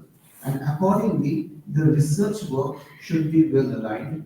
Ultimately, your research work should very much be aligned to the industry. And further, I foresee that your research work should well accepted by the industry, and we should work upon your research work. Ideally, what I have seen that in PhD, research work was something else, in the industry, something else is going on. There is no much alignment there. If we talk about the difference between the creative thinking and the critical thinking, creative thinking is very much varied. If I talk about this university, you may have different opinion about this university. Okay, this infrastructure is good, but X, Y, Z. Academic section is fine, but there are A, B, C. There could be multiple things that may come around your mind. Very generic part. You can think through different aspects. It is divergent, as I said. It's lateral. You are basically talking about several possibilities of improvement. That is the creative part. Suspended judgment. It's not like you may not come up with solid judgment, but yes, like you may have certain few judgment with you. You are basically forming a hypothesis. It is very much subjective, open-ended, associative, speculative, and intuition or intuitive, I would say. However, on the other hand, critical thinking is something very like you are It is more convergent. You are narrowing down. You are ready to deep dive into it. Therefore, it is more analytical, convergent, vertical, probabilistic, judgmental, hypothesis testing. You go ahead with hypothesis testing. Objective. It is not open-ended. It is basically closed-ended. It's linear, reasoning, and logical as well. This is the difference, major difference between creative and the critical thinking. And I would always suggest you to start with creative thinking first. Because this will basically inspire you to think at a wider level. You will be visionary. If you listen to any leader, they always start with a wider vision, and then following to that, they come down to a particular focal point. That is the convergent part. The flow is normally this one. We start with certain concern. How the concern will come? I have to show certain empathy. If I have to do something for your university, or if I have to do something for India, I have to be empathetic. I have to understand where is the pain. I have to wear the shoe of the other person who is facing the pain. I have to understand where the shoe is actually pinching. Following to that, I have to identify the problem, then thoughts for idea, then solution, then the technology comes into picture. And as I said earlier, technology is not all about IT, all about computer science. It is from your own core domain. Even if a person is a chef, then that person is also carrying its own technology, like what are the ingredients that would be required in order to prepare a good food. That is the engineering part. Engineering is not about artificial intelligence. Engineering is technology is not about IoT, machine learning, all these things. These are enablers. These are just enablers, depending upon which type of work that you are performing, whether this particular technology is applicable there or not. Say, for example, you have to prepare biryani and you are a good chef. I believe you don't require machine learning. I believe you don't require deep learning. Maybe generative AI for some extent to understand whether you can prepare a better biryani or not. But maybe if you are very much expert into it, maybe Sanjeev Kapoor can comment on that part. I hope like you won't require generative AI, rather generative AI will require your data to get itself trained. Right? This is how things are actually happening in industry as well. The data is exchanged between the business and the system. We are giving the data to the large language model nowadays. SML is a small language model is also there. We are giving the data. It is getting trained. After being trained, it is helping us to get trained. It's a win-win. So what we are giving, we are getting the output. So if you compare this one, maybe 4 decades ago, 3 decades ago, what you see is what you get. If you know that one, that was the concept of Windows. If you are not only Windows, it was the concept of the computer science. If you are giving garbage data, it will give you the garbage outcome as well. If you give it some insightful data, it will be processed and it will give you more insightful data.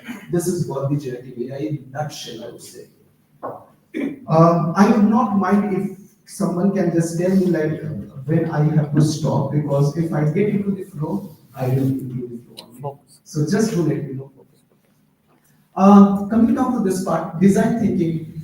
How many of you have already attended design thinking workshop? Just raise your hand. Only one? No one?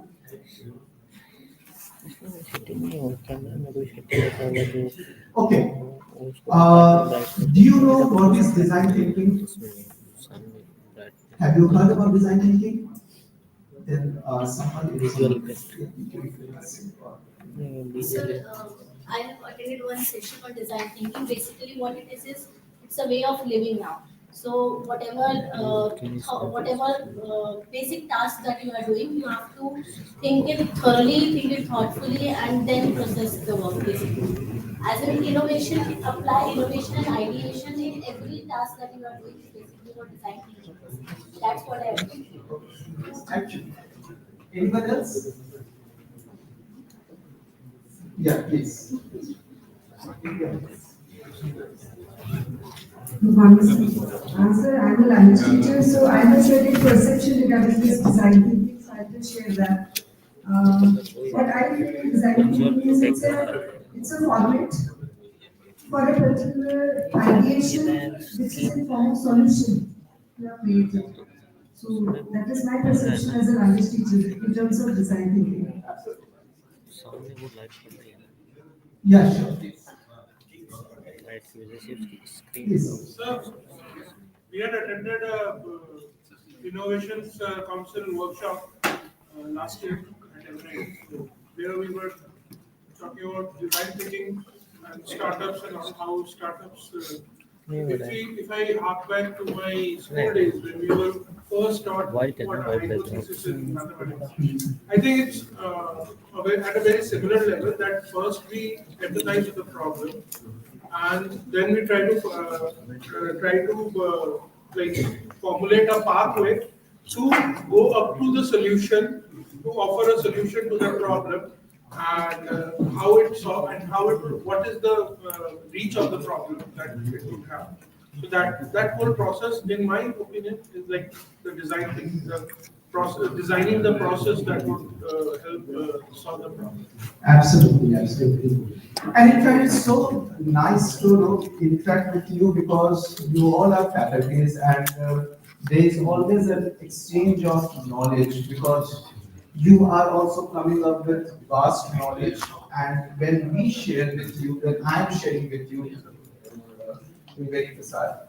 So, in fact, like when I'm sharing something knowledge from you, and when I'm getting knowledge from you as well, so it's basically, ultimately I'm also adding certain knowledge in my repository. So, it's really so interesting to interact with you.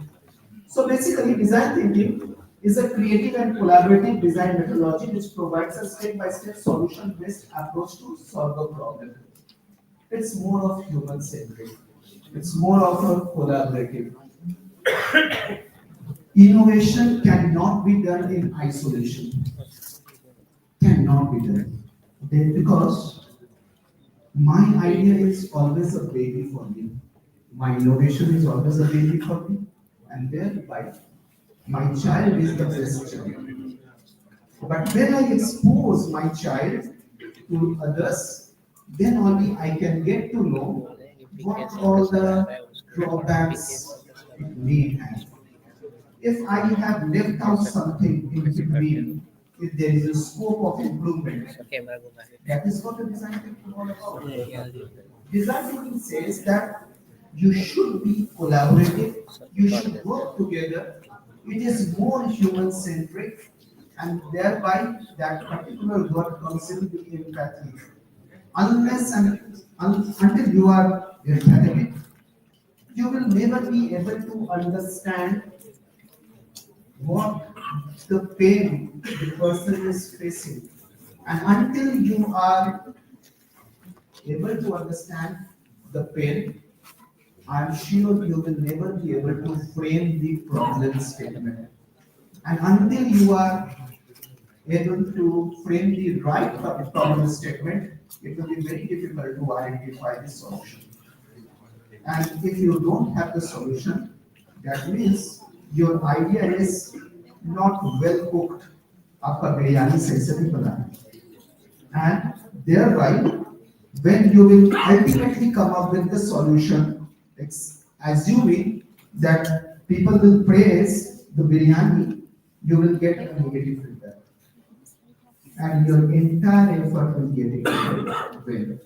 So design thinking will help you to strategize the entire process in a much holistic manner, in a much structured manner. Let me, yeah. So you start with the empathize, then define the problem, then ideate, then prototyping, and then test. Here you basically discover the problem, describe it, start ideation, then create the prototype, then do the testing, implement it, but most important part, getting the feedback. And nowadays you must have seen, like whenever you go to either to a mall or to anywhere, there is a feedback form. आपको एक feedback form पकड़ा दिया जाता है, even in restaurant as well. Feedback form का तो ठीक है, आपसे वो feedback लेता है and they expect that you will be giving the right feedback to them.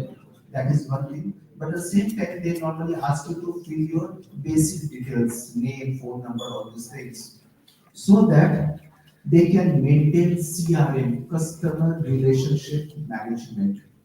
Why it is required? Because normally we have an intention, at least in India, feedback आया कुछ भी मत दो, पाँच ले लो, ऐसे बदल खत्म करो, जब भी 4-3 देंगे तो there can be multiple questions. I don't have that much time to make feedback. If I have filled the data, phone number and all those things, and as a owner, as a manager or a strategy manager, I can very well see whether my customer is repeated customer or not, whether the same customer is coming or not. I can very well get in touch with the people back and to understand if they have faced any challenge while they visited my cafe, my shop, and with that, I can get their feedback in real time. And then, whatever the feedback that I am getting, I can very well prioritize them based upon the feasibility. Certainly, say somebody saying like, okay, this your shop is too small. Overnight, I can't make it large. But if someone is saying like, okay, these items were missing, I can very well see whether I can procure those items or not. That is why I'm saying the feasibility part. I can very well do the feasibility check, and accordingly, I can fulfill the customer requirement, and thereby I can win the customer experience as well. So therefore, nowadays you must have heard about UX, user experience. There was a time when we used to talk about user interface, UI. Now it is more of user experience.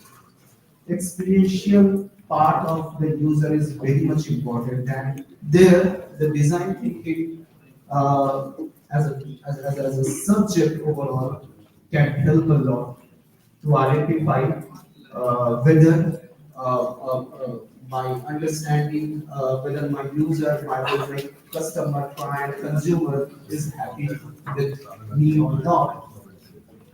If I talk about the tools and techniques of design thinking, normally it has been categorized under these 3 categories: looking, understanding, and making. There are total 36 techniques. I'm not sure whether you have gone through all those 36 techniques or not.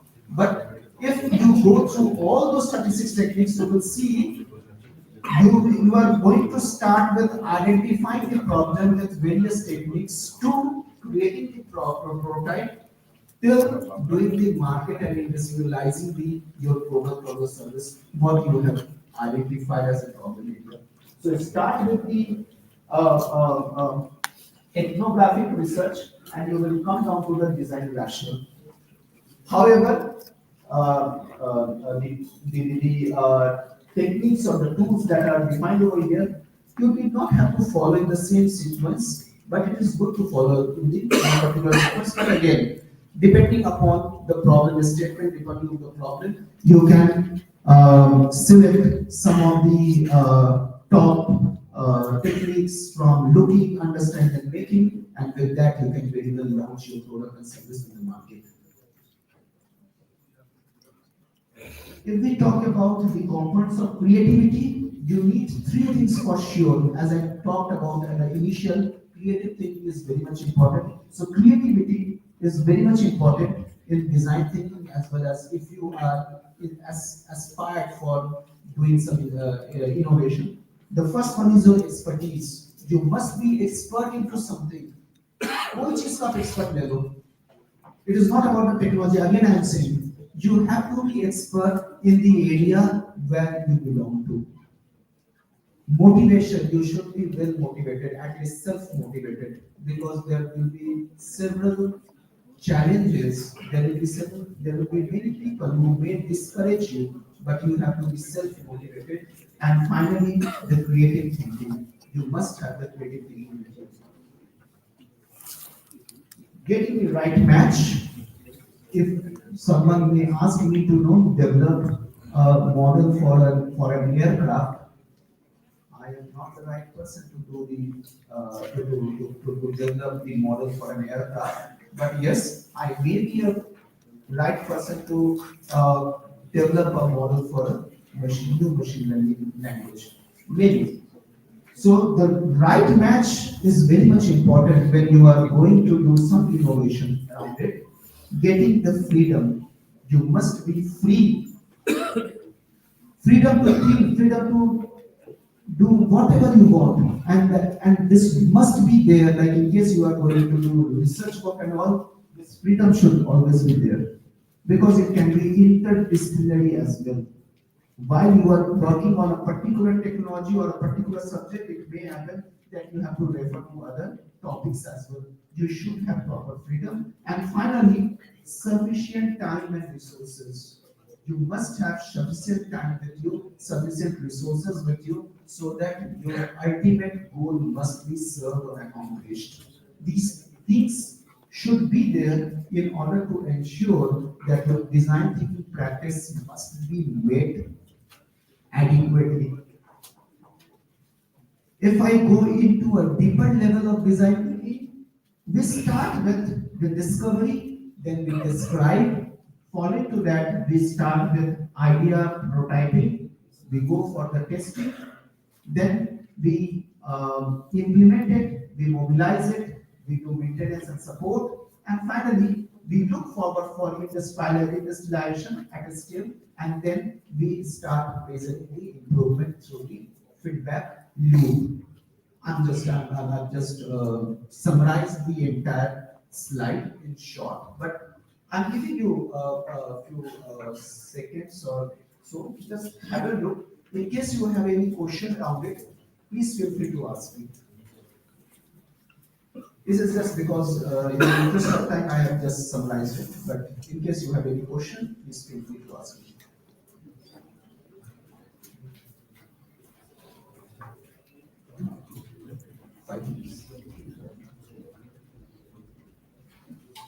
And this is the innovation ecosystem. Like we have stakeholders, we should know our customer and client. We normally call it as market assessment and segmentation. Business solution partners, sponsor and financiers, mentors, advisors, researchers, investors, government bodies, legal authorities, and society. So all of them are our stakeholders, important stakeholders in the entire innovation ecosystem.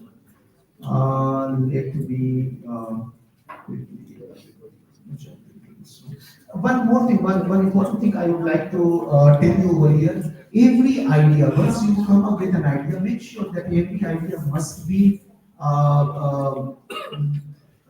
considered as a project. When I'm saying project, it should be SMART. Do you know what is SMART? It is an acronym.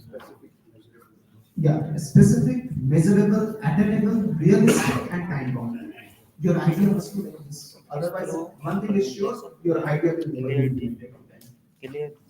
So you have to look upon those things, and that is why I have said this idea as a way. Normally for the university, I shared this one. This is my own framework that I have defined. Design thinking lab. This is very important. Like nowadays, what happens, like since from the government side, maybe from Ministry of Education, it has been directed that every institution should have innovation center, incubation center, and therefore students are very much excited to get into the incubation center, they start working on it, and ultimately either they are not able to finish off their work or they land up to a position where they don't understand whether their final solution or a product is sellable or not. So I have defined this one. The design thinking lab should be the first one where they will understand the problem, they will understand the solution. Following to that, the business volume center where they will assess whether it is marketable or not, whether there is any demand in the market or not, what will be the competition in the market, what would be who are all the customers, potential customers or the clients for this one. And finally, once everything is done, then only this incubation lab. Then only he will the person will be allowed to get into the incubation center. Otherwise, it will be a completely waste of time. Just like for PhD, you have to clear the NET examination or any other examination. Similarly, these two examinations are very much important before getting into the because this is itself a PhD.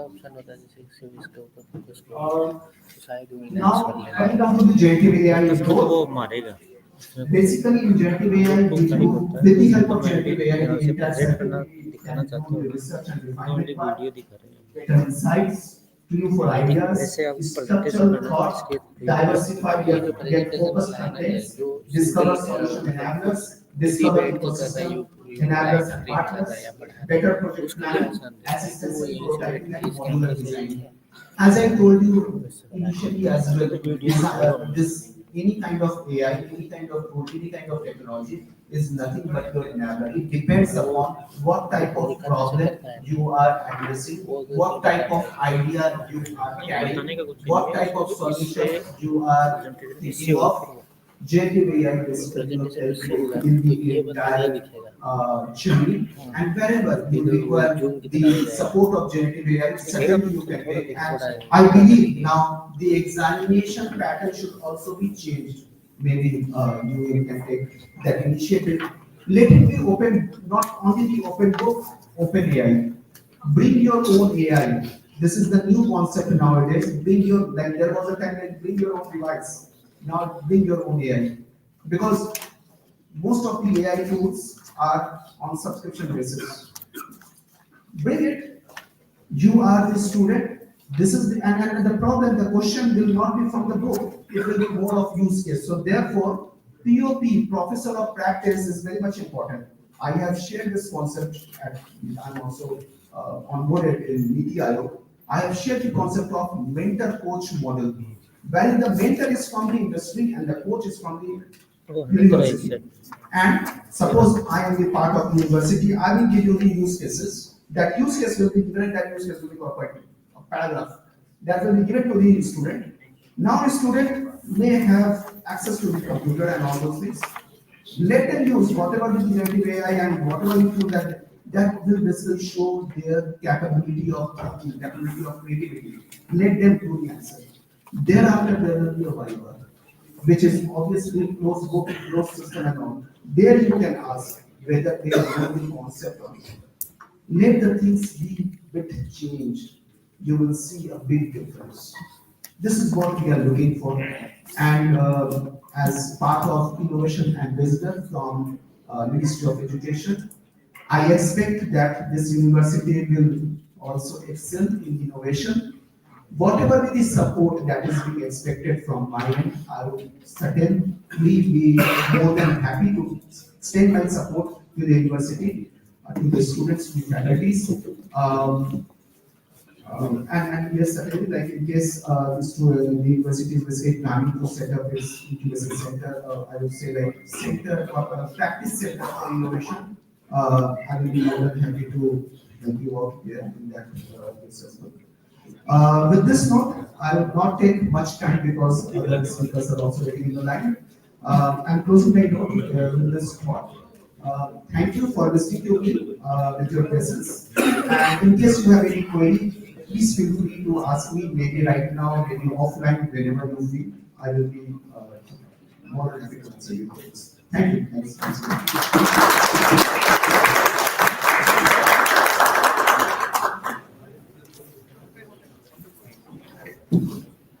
Thank you so much, sir. Also, we are open for any doubts if any faculty member wants to ask something from the session. Okay, we have one. So, again, my concentration moves towards the language. See, whenever you develop some design or some machine, I think we don't think about the drawbacks. We don't think about the limitation. Suppose we have developed the washing machine. Whatever model was developed earlier, uh, that had the limitation of putting water again and again, then draining it out. That was a limiting factor that was sorted out in the later model, which was fully automatic. So I think we can talk about limitations instead of drawbacks, because I think nothing was developed in terms of the drawbacks. So we sort out the limitations. We sort out the later models. We sort out the limitations instead of drawbacks. So like everything we have two things like limitation as well as drawback. When I'm saying drawback, that means like whether a particular technology or the tool being misused or not. That is the drawback. But limitation is something like okay, as of now, it is doing three activities. It would be better like if it can do more activities that are five activities. Actually, which can be done over a period of time. So for example, when WhatsApp was launched, it was basically used only for textual purpose, but later on, that is what I think my voice is loud enough. So when the WhatsApp was launched, it had only one or two features that were text and all. But now today you will see like there are so many features, and over a period you will see further more features will be there. Same way. So these are the limitations. But drawback could be like kids are getting very much influenced with WhatsApp, and thereby their time is being killed because of this one. So that is the drawback. So technology does have its own advantage and disadvantages, along with the limitations which can very well be accomplished over a period of time with some new releases. So thereby you normally see that new updates are coming, new releases are coming. Okay, sure. Sir, I have a small question. In English teaching learning process, where can we use this AI model? It is being used at scale. In fact, like in language learning, not only English but even like in any foreign language, whether it is Italian, French, and all. So you must have heard about the natural language processing. So basically, again, it's part of AI. So it is being used in order to ensure that the students, when the student puts the headphone on it, so they will understand the accent part. They will understand how exactly they should narrate the word. In case their narration is the punctuation is not correct, then in that case the system basically correct it, or it will show like if still there is any scope for improvement or not. So certainly, like in language section, we are working a lot. In fact, nowadays, like real-time translation machine is also there. If suppose you are talking in Marathi, say I don't know Marathi, I don't understand Marathi, then automatically it will whatever you are talking to me, it will automatically get translated in a real time. Even few of the phones, like including my phone as well, like over a phone, if I am talking to someone, maybe it's me or the person is talking in French, my phone will basically translate that one into English language instantly. This is where like we can very well use this language part in AI. Sir, one query, sir. Sir, in one slide you mentioned that critical thinking is judgmental. How can we elaborate in this? When I say like judgmental, that means like you can very well conclude to a judgment like okay, I have identified this problem, and when you had that creative thinking, then you had a broader prospect to that one. Okay, these could be like two or three could be these probable solutions, probability part. But here, like when it is critical thinking, you have identified, okay, let's go with particular one. Out of these three, let me take this particular one, this particular solution, and let me deep dive into it. That is where, like I told, that this is the judge. Like Sir, you can judge that if one. we are judgmental, so we cannot go for the other parts of thinking. Yes, so that is why, like I told you, like in between there is convergent and divergent thoughts as well. So you start with divergent thought and then you come down into the convergent thought, and following to that you get into the critical thought. Then from critical thought you get into the design thinking part, wherein like you have the problem with you, and then you identify like which all the solutions, maybe in the creative thoughts you might have come up with certain fancy thoughts around you, but in the critical thought it is not about you are coming up with only one solution. You may come up with maybe 3 to 4 solutions. Now after having these 3 to 4 solutions with you, implementing all those 3 or 4 solutions may not be feasible for you. Now you are using the design thinking part in order to identify out of these 3 to 4 solutions or more than that, which one of the solutions could be the best fit for the given problem. That is why I said that you can very well judge over here.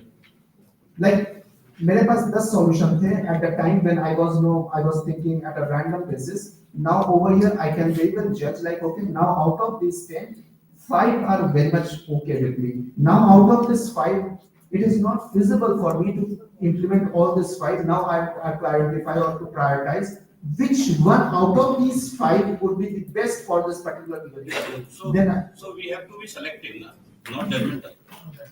Yes, certainly like selective, like that is why I said the convergent part. So you have to, like when you come down to the selective part, that is like you are basically converging. You are no more open for all the solution to get into the in your kitty. Rather, you are basically identifying certain few. Yeah, you can say like, okay, you are very much selective. Thank you so much That for is the why I question. said like objective and subjective part. Yeah. Thank you, sir. And thank you so much for all the questions. And due to constraint of time, sir is always reachable after this session. So for the rest of doubt, you can please message the sir. Also, I request Professor Dr. Mukesh Yadav, Associate Dean Academics, to kindly come forward and felicitate Mr. Shubhaji Bhattacharya, sir, with a total of appreciation for his insightful session. Please, sir.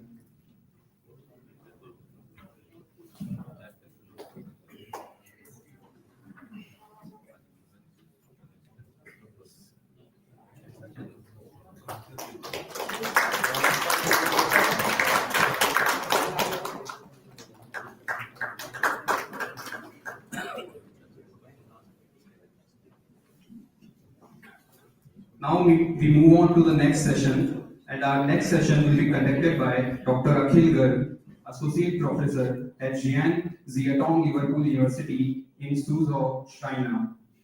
He is a researcher who specializes in battery thermal management, multi-physics modeling, digital twins for electric vehicle batteries, and advanced energy storage systems. Having completed his PhD and postdoctorate from Nanyang Technological University, Singapore, Dr. Garg has made remarkable contributions to the cutting-edge battery research and also serves as an associate editor for several esteemed international journals. Dr. Garg, am I audible to you? Yes, I'm audible, right? Nihao, sir, and we are privileged to have you with us today. We kindly request you to commence the session. Yeah. We have a round of applause for sir before we begin the session.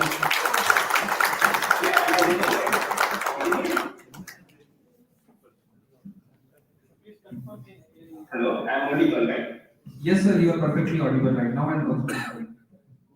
Okay. So I will switch off the video because the internet may be more better connection. So at the last talk, I am very appreciate from the attention, from the extreme guest from the attention about generative AI in design thinking.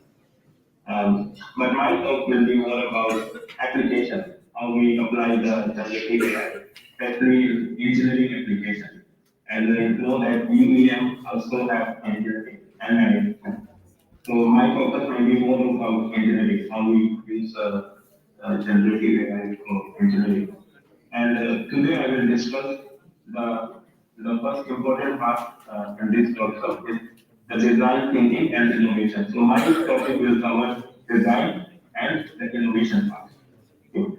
And thinking will be more about research problem, like what kind of problem we have to solve and why we need to use generative AI and why it is always necessary.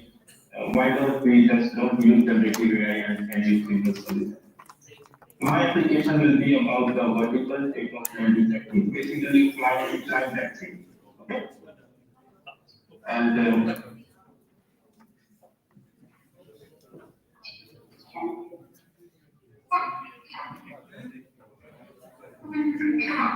so firstly, I will acknowledge the appreciation to UVM administration for organizing this very wonderful workshop. It's really very wonderful workshop.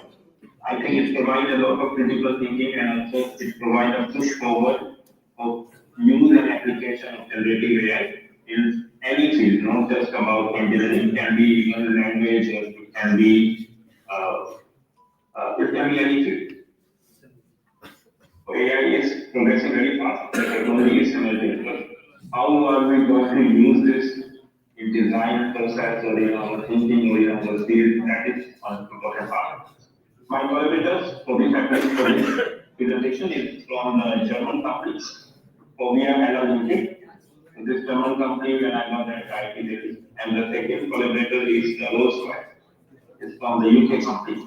They have a plant in Singapore. So before I talk about generative AI, first I want to talk about the research problem. What is the problem that we have to solve? We have to address using AI.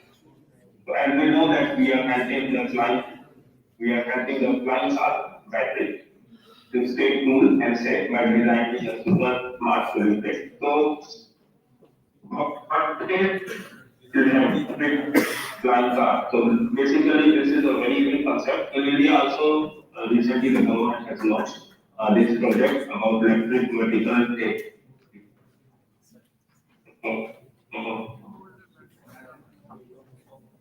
Taxi. So that's this helicopter that will take you for a point to run. That is when the helicopter take off, it will generate large amount of heat. The battery can get heated very fast. Huge amount of heat will be generated in the battery. We have to remove those heat from the battery. Okay. If we have to remove the heat from the battery in the short time, we have to work on designing some cooling system.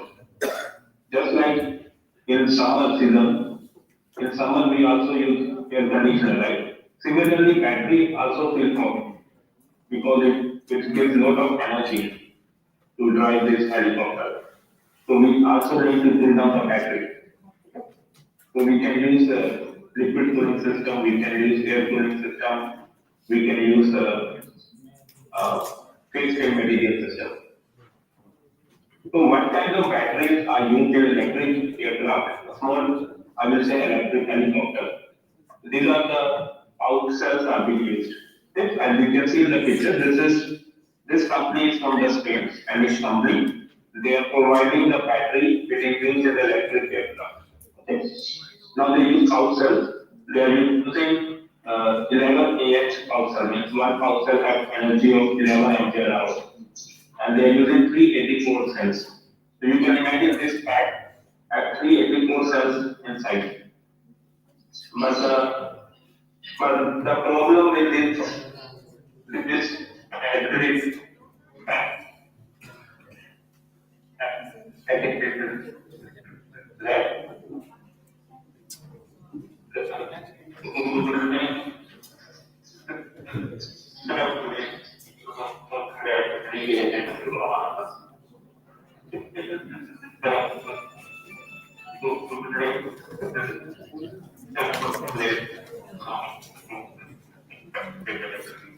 उनकी side से problem so we have to cool down, we have to design some cooling systems because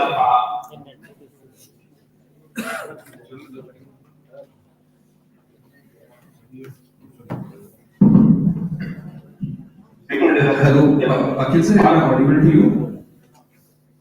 I think there is a network issue that your voice is not properly audible right now.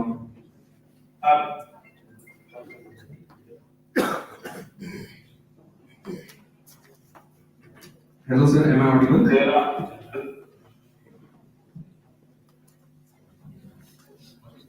If you can hear me, sir, your voice is not properly audible right now.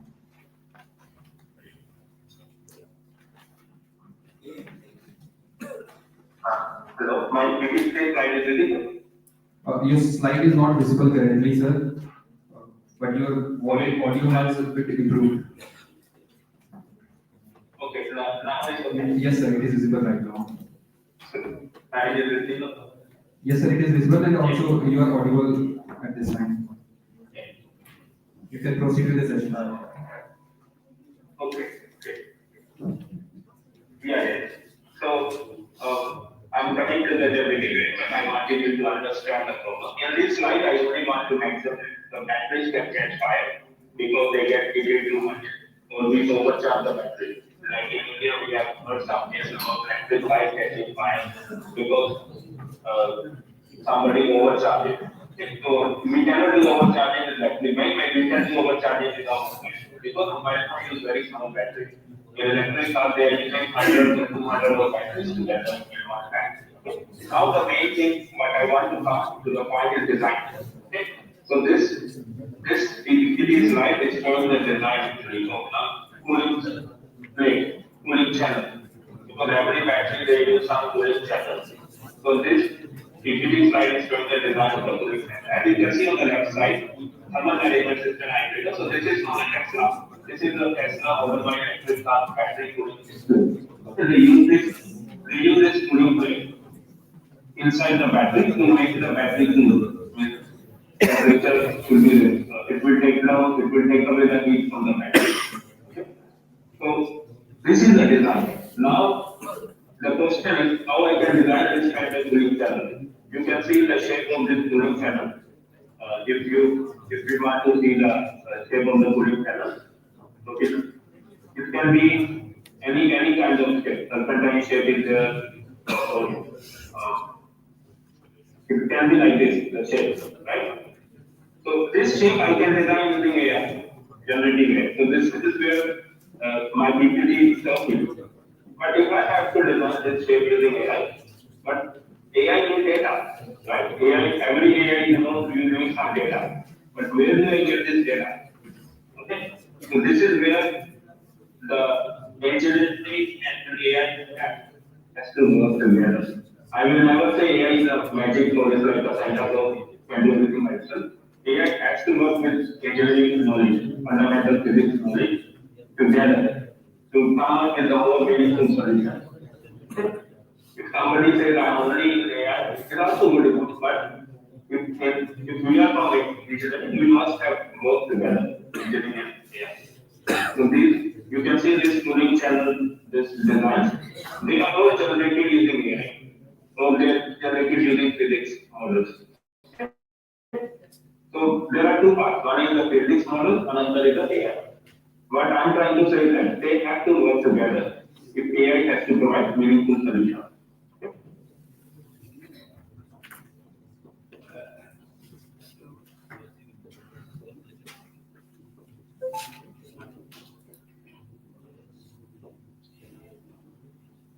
So this is the current status of what is the research status, the current literature, or current, I will say, the art of the design of the gold plate. Okay. So you can see that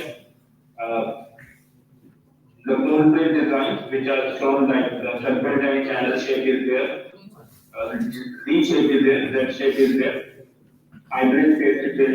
So there are many designs have been done in the past. All these problems with this design is that they cannot adapt to the real-time dynamics of the application. Suppose we are driving electric car or we are actually trying the electric flying taxi.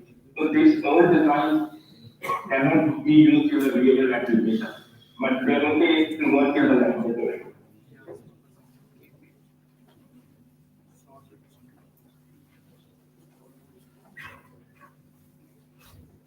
Now, what is the problem with this very high rate during the takeoff?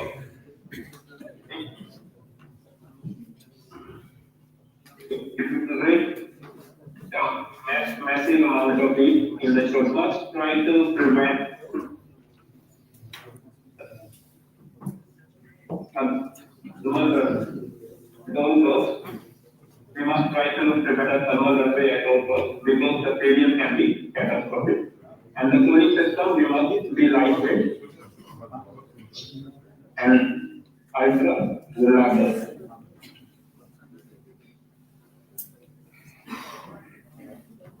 The first cut can close the power and the thick aegis. So, coming after I have identified this problem, I have to come out, after I identify the problem, I have to come up with a solution. So this is where generative AI driven topology optimization is very important. So in the generative AI topology optimization, I have to come up with the AI part. Okay. So you can see that there are two sections. One is the physics-based models. Okay, that is from number 1 to number 5 is the physics-based model, and number 6 to number 8 is the AI part. So number 1 to 5 is the physics model, and number 6 to 8 is your AI model. Okay. So again, I am trying to make that in this case, agentic and the AI has to work together. So where is my constraint? I was talking a lot about this constraint, right? So where is this constraint? You can see the constraint, the gray color constraint below the blue cell. So blue color is the battery cell, and below you can find the gray color is the constraint. So where the water and water will come out. Okay. Now the first part I told you. This design, I must design a battery heat generation model. Okay, so for this one I used knowledge from electrochemistry, thermal, as well as I used electrochemical, thermal, and the battery model. I use this knowledge to design the battery model because this is very important to get the data. I must get the data from the battery. So what kind of designs I use? In this case, 5 designs. Stage A, B, C, D, E. Right? So if you ask me what is the industry using, what is the design industry using, they are using E design. Okay? So industry they are using E design. So industry they are using the E design. So while I am using this A, B, C, D, I will try to make a new design for A, B, C, D using optimization. So what is the constraint condition? So before I design, I must provide some conditions to the constraint. Okay.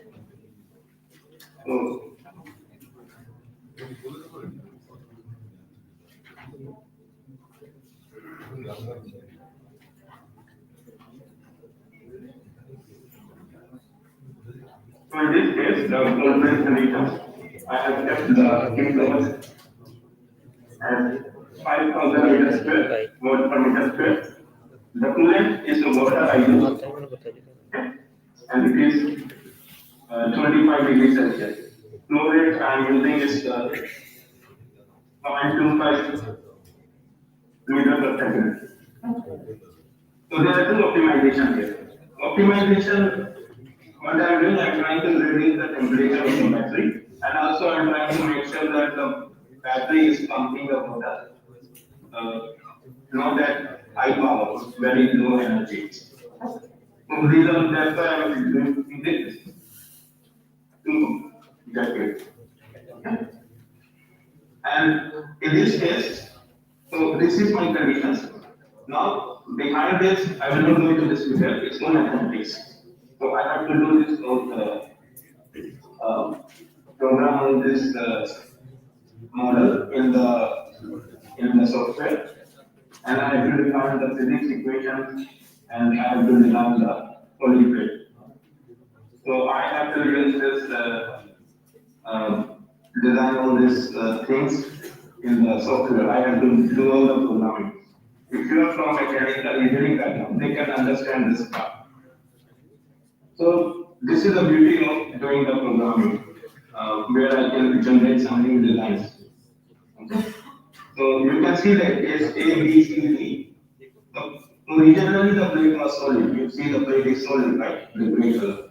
But now this plate started after I do this whole mathematics, modeling and optimization. It will start generating the structures like this one, A, B, C, D. Okay. So the D part is the champion. From the D part is the best part. Okay, D is giving the very, very good results compared to other. So you can see A, B, C, D, E. Okay. So this is A, B, C, D, E. Right? This means A, B, C, D is solid. But what happened? I changed it to the I use some mathematics playing optimization theory and I changed this design. Right? So this design I changed to some arbitrary shape. It's more generated by the program. So the program is here. This is all mathematical program I have written.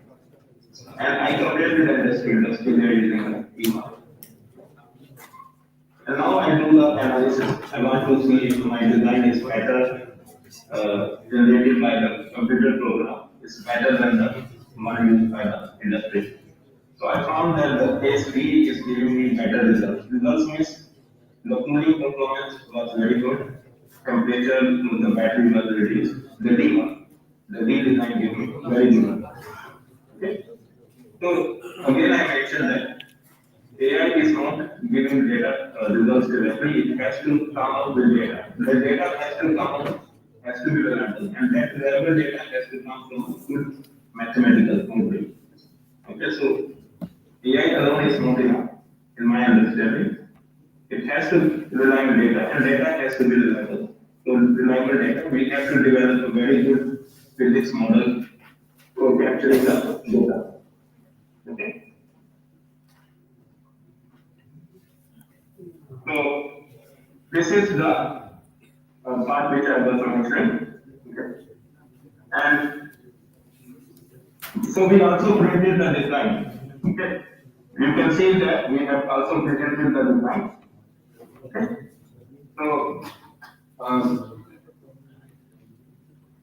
So you can see the design we have printed is shown here. We have printed and do the experiments because in the previous talk, if you mentioned, we have to make sure that the design we are printing, we are testing is really reliable design. Okay, it actually works in real life. Okay, so we have also printed the design and we have tested that performance and it's doing very good. Maybe you all of you, most of you may be from different backgrounds, but the knowledge which I like to convey is that AI rely on data. Data will rely on how well we understand the system or how well we model the system. Okay, so AI cannot be used blindly. We have to make sure the data we provide to AI is reliable. Okay, and also we need to make sure that whatever information AI is giving is actually can be used in real life. Is providing the accurate information. Okay. So what are the contributions we made? We created a new design for the electric vertical takeoff taxi. Okay, and we found that the case D is providing the best configuration for the cooling purpose. Okay. This optimized design actually dramatically outperformed the other designs. Okay. And it provided the low peak temperature, better uniformity, and real world performance. Now I come to the generative adversary neural network. Okay. If you see previously, I have to do too much programming, right? I have to do too much programming previously, right? I have to derive so many mathematical equations. It will take a lot of time. It will take a lot of time for me to derive this equation. So what I did is, I try to use the AI. So this is generative AI. So when I was contacted about this workshop about generative AI, I was very much inspired because I wanted to present something on the generative AI which I have been using in my field extensively. So why I am using generative AI now? I can do this mathematics, programming, very well, but why I am using generative AI? Generative AI will do my things very fast. Firstly, can do things very fast. How? So in this case, if you see this picture, right, these are just pictures, right, images, right, A, B, C, D, these are just images, right? Can you learn from these images and provide me the information? Okay. So what AI will do is that AI will take these images and the input data. And where do they get the images? Images has to come from my mathematics. You see, this is the mathematics, right? This will provide me the images. So, but this is very important part. I must do good mathematics to get the reliable images. These images, let's say these are 5 images, right? 10 images. So I give this 10 images to AI. AI, what it will do is that it will start giving me 1,000 images. It will start sorting the images. So it will make a little bit change, but can provide me better results or better performance also. This is where AI is very good. Why they want to use AI, generative AI in many of the systems, not just battery ID, you can use it, you can use it, any system you can use generative AI. The thing is, it can run the information, learn the information very fast like a robot, and it can deliver the results. Just like ChatGPT, right? ChatGPT is also AI, generative AI. It is scanning thousands, millions of databases in just fraction of seconds, providing us the information. So things become faster using AI. So we developed some new methods in AI using the transfer learning approaches, and also we try to the what thing is also fair. I mean, I learned from ABC, but I can also mention that using ABC learning, I can predict EFT, IFT, something like that. It's learning from one thing, but I can predict other things also. Okay, so that is one very important part. So I use this AI to test the images I can get from AI. So what I do was I use this AI to generate the images. So what images I generated? So you can see these images here, right? The very arbitrary scroll frame structure, I generated the images using the AI. So when I use generate this, I can test the performance of these images in the AI part. Okay. So I put these images back to the console, back to the multi-physics model, and I tested the performance. I found that AI generated results are giving me better tuning performance. Okay. And the average temperature is very low, which is 1.83 degrees Celsius low, and the maximum temperature was also very low. Okay. So we also do the energy efficiency parameter analysis because I want to make sure that whatever cooling we are doing, we are not using too much energy from the battery. Okay, because this whatever today I am giving is about cooling. I have to cool down the battery. Okay, but I have to make sure the battery is not using we are not using too much energy from the battery itself to cool down. Okay, so this is where we have to do the analysis that our design is actually much more energy efficient. It will not use too much electricity to cool down the battery. So we also want to make sure that whatever design AI is giving is actually the real design. It can be manufactured. Okay. Tomorrow I generate some design in AI and the company says, no, I cannot manufacture this design. This is not physical. Okay. So the cost of the design is very high. Then there is no point of using AI. Okay. So what I want to convey is that we have to do some analysis from the design that we get from AI.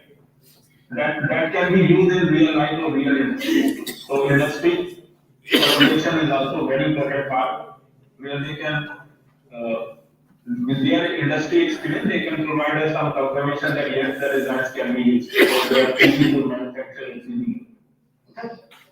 So we did this analysis also with the industry, German industry, and according to them, our designs, 20 designs were feasible to be manufactured, 20 designs. So we trained the AI model, generated 1,100 designs, and we compared it with the traditional way of designing. We found that AI can generate after training one second one design. So you can imagine the AI has learned so well that I don't have to do the mathematics again. I'm not doing mathematics again, so complex. Once I generate the enough data from mathematics, I can directly use AI. I don't have to use mathematics again and again, which can take 20 minutes per design using mathematics. So that means AI is not only 1,000 times faster, but it is also producing very better and more efficient engineering designs. Okay, that traditional method can learn from. I will discuss one more part of this AI part. I will share my experience with you for while working with industry roles while I was in Singapore. Okay. So I was given, when I was in Singapore, I was given the problem from the industry. It's an aeroplane turbine blade. Okay. They have to polish the aeroplane turbine blade in a very short time. Okay. In a short time. So I was given this problem. Now, this problem you can solve using any normal modeling method or AI method. But we focus on AI. Okay. The problem was complex because the data is very less. The data was very less and the company don't have enough resources to provide more data. The second challenge was that the data is complex because it has 11 roughness. Okay. You can imagine that you have something to polish and that surface is very complex of the aeroplane turbine blade. So while working with the company, I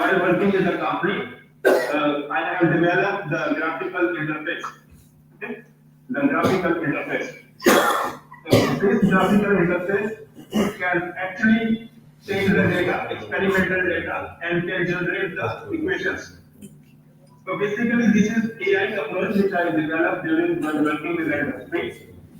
Because in industry they are not very much, they want a simple solution in industry. They don't want that because this industry in the production line, they are not able to understand in the production line they cannot understand the programming of the mathematics. Okay. So therefore, developing such solutions are very important. So this was the original workpiece of the company, the aeroplane turbine blade. See the aeroplane turbine blade, and they provided the only 8 samples. And the challenge was that how much time, the challenge, the problem was how much polishing time need to be taken, minimum polishing time. So minimum polishing time means minimum material will be used. Okay, minimum energy will be used. So I have to reduce the polishing time, the finishing time. Okay. So I use this software which I developed to solve this problem. Okay. And by solving this problem, we have reduced the finishing time by 5 minutes, which industry have also validated in their case study. Okay. So consider some amount of violation means not all the surfaces can be achieved. The finishing can be achieved from more than surfaces. So we have published this work also by this company, research director. So overall, what I want to convey today is that the AI technology has emerged very very much, and it has now been applied not only in battery or robotics or whatever, it has been applied in our daily thing. And my suggestion only is that whichever field we belong, whether we belong from language field or we belong from social management or engineering or science, we must try to see how we can integrate our existing knowledge with AI. Integrate. I'm not saying replace, I will say integrate. Yeah. So, I will like to take up questions and have discussion. Yeah. Thank you so much, sir. Thank you so much for this wonderful presentation. Also, the floor is open right now for any reflections or questions from the audience.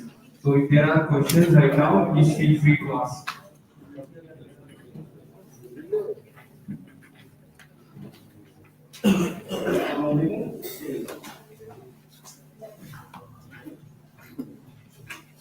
Yes, sir, you are audible. There is a question from audience, sir. Hello. Yes, sir, yes. Dr. Akhil, this is Dr. Umesh Gurnani from UEM Jaipur. Hello, Dr. Akhil, I'm audible. Sir, am I audible to you? Yeah. Yes, sir. So we have a question from the audience right now. Please tell me if they are audible to you. Yeah, audible. Dr. Akhil, am I audible? I'm Professor Umesh Gurnani from UEM Jaipur. Yes, you are audible. So you had a wonderful and intensive research in this battery management system. eVTOL air taxis. So that's very appreciable, sir. While going through this presentation, I just came up with just 2 or 3 questions. So one thing was, as I could understand that using the basics of like the heat exchanger we are already having into the heat transfer system. So you have modified that using GenAI, and finally you have put that system into the BDMS system, and finally we are using it for the eVTOL. So within this thing, there was a slide where you mentioned that the fuel which we are using for the cooling purpose, that's having say 25 degrees of fluid temperature and flow rate of 0.25 meter per second. So was that done experimentally, or like there was a suggestion from GenAI? No, this is not the suggestion from GenAI. It's our own conditions we can get while designing. Yeah. While this is applied.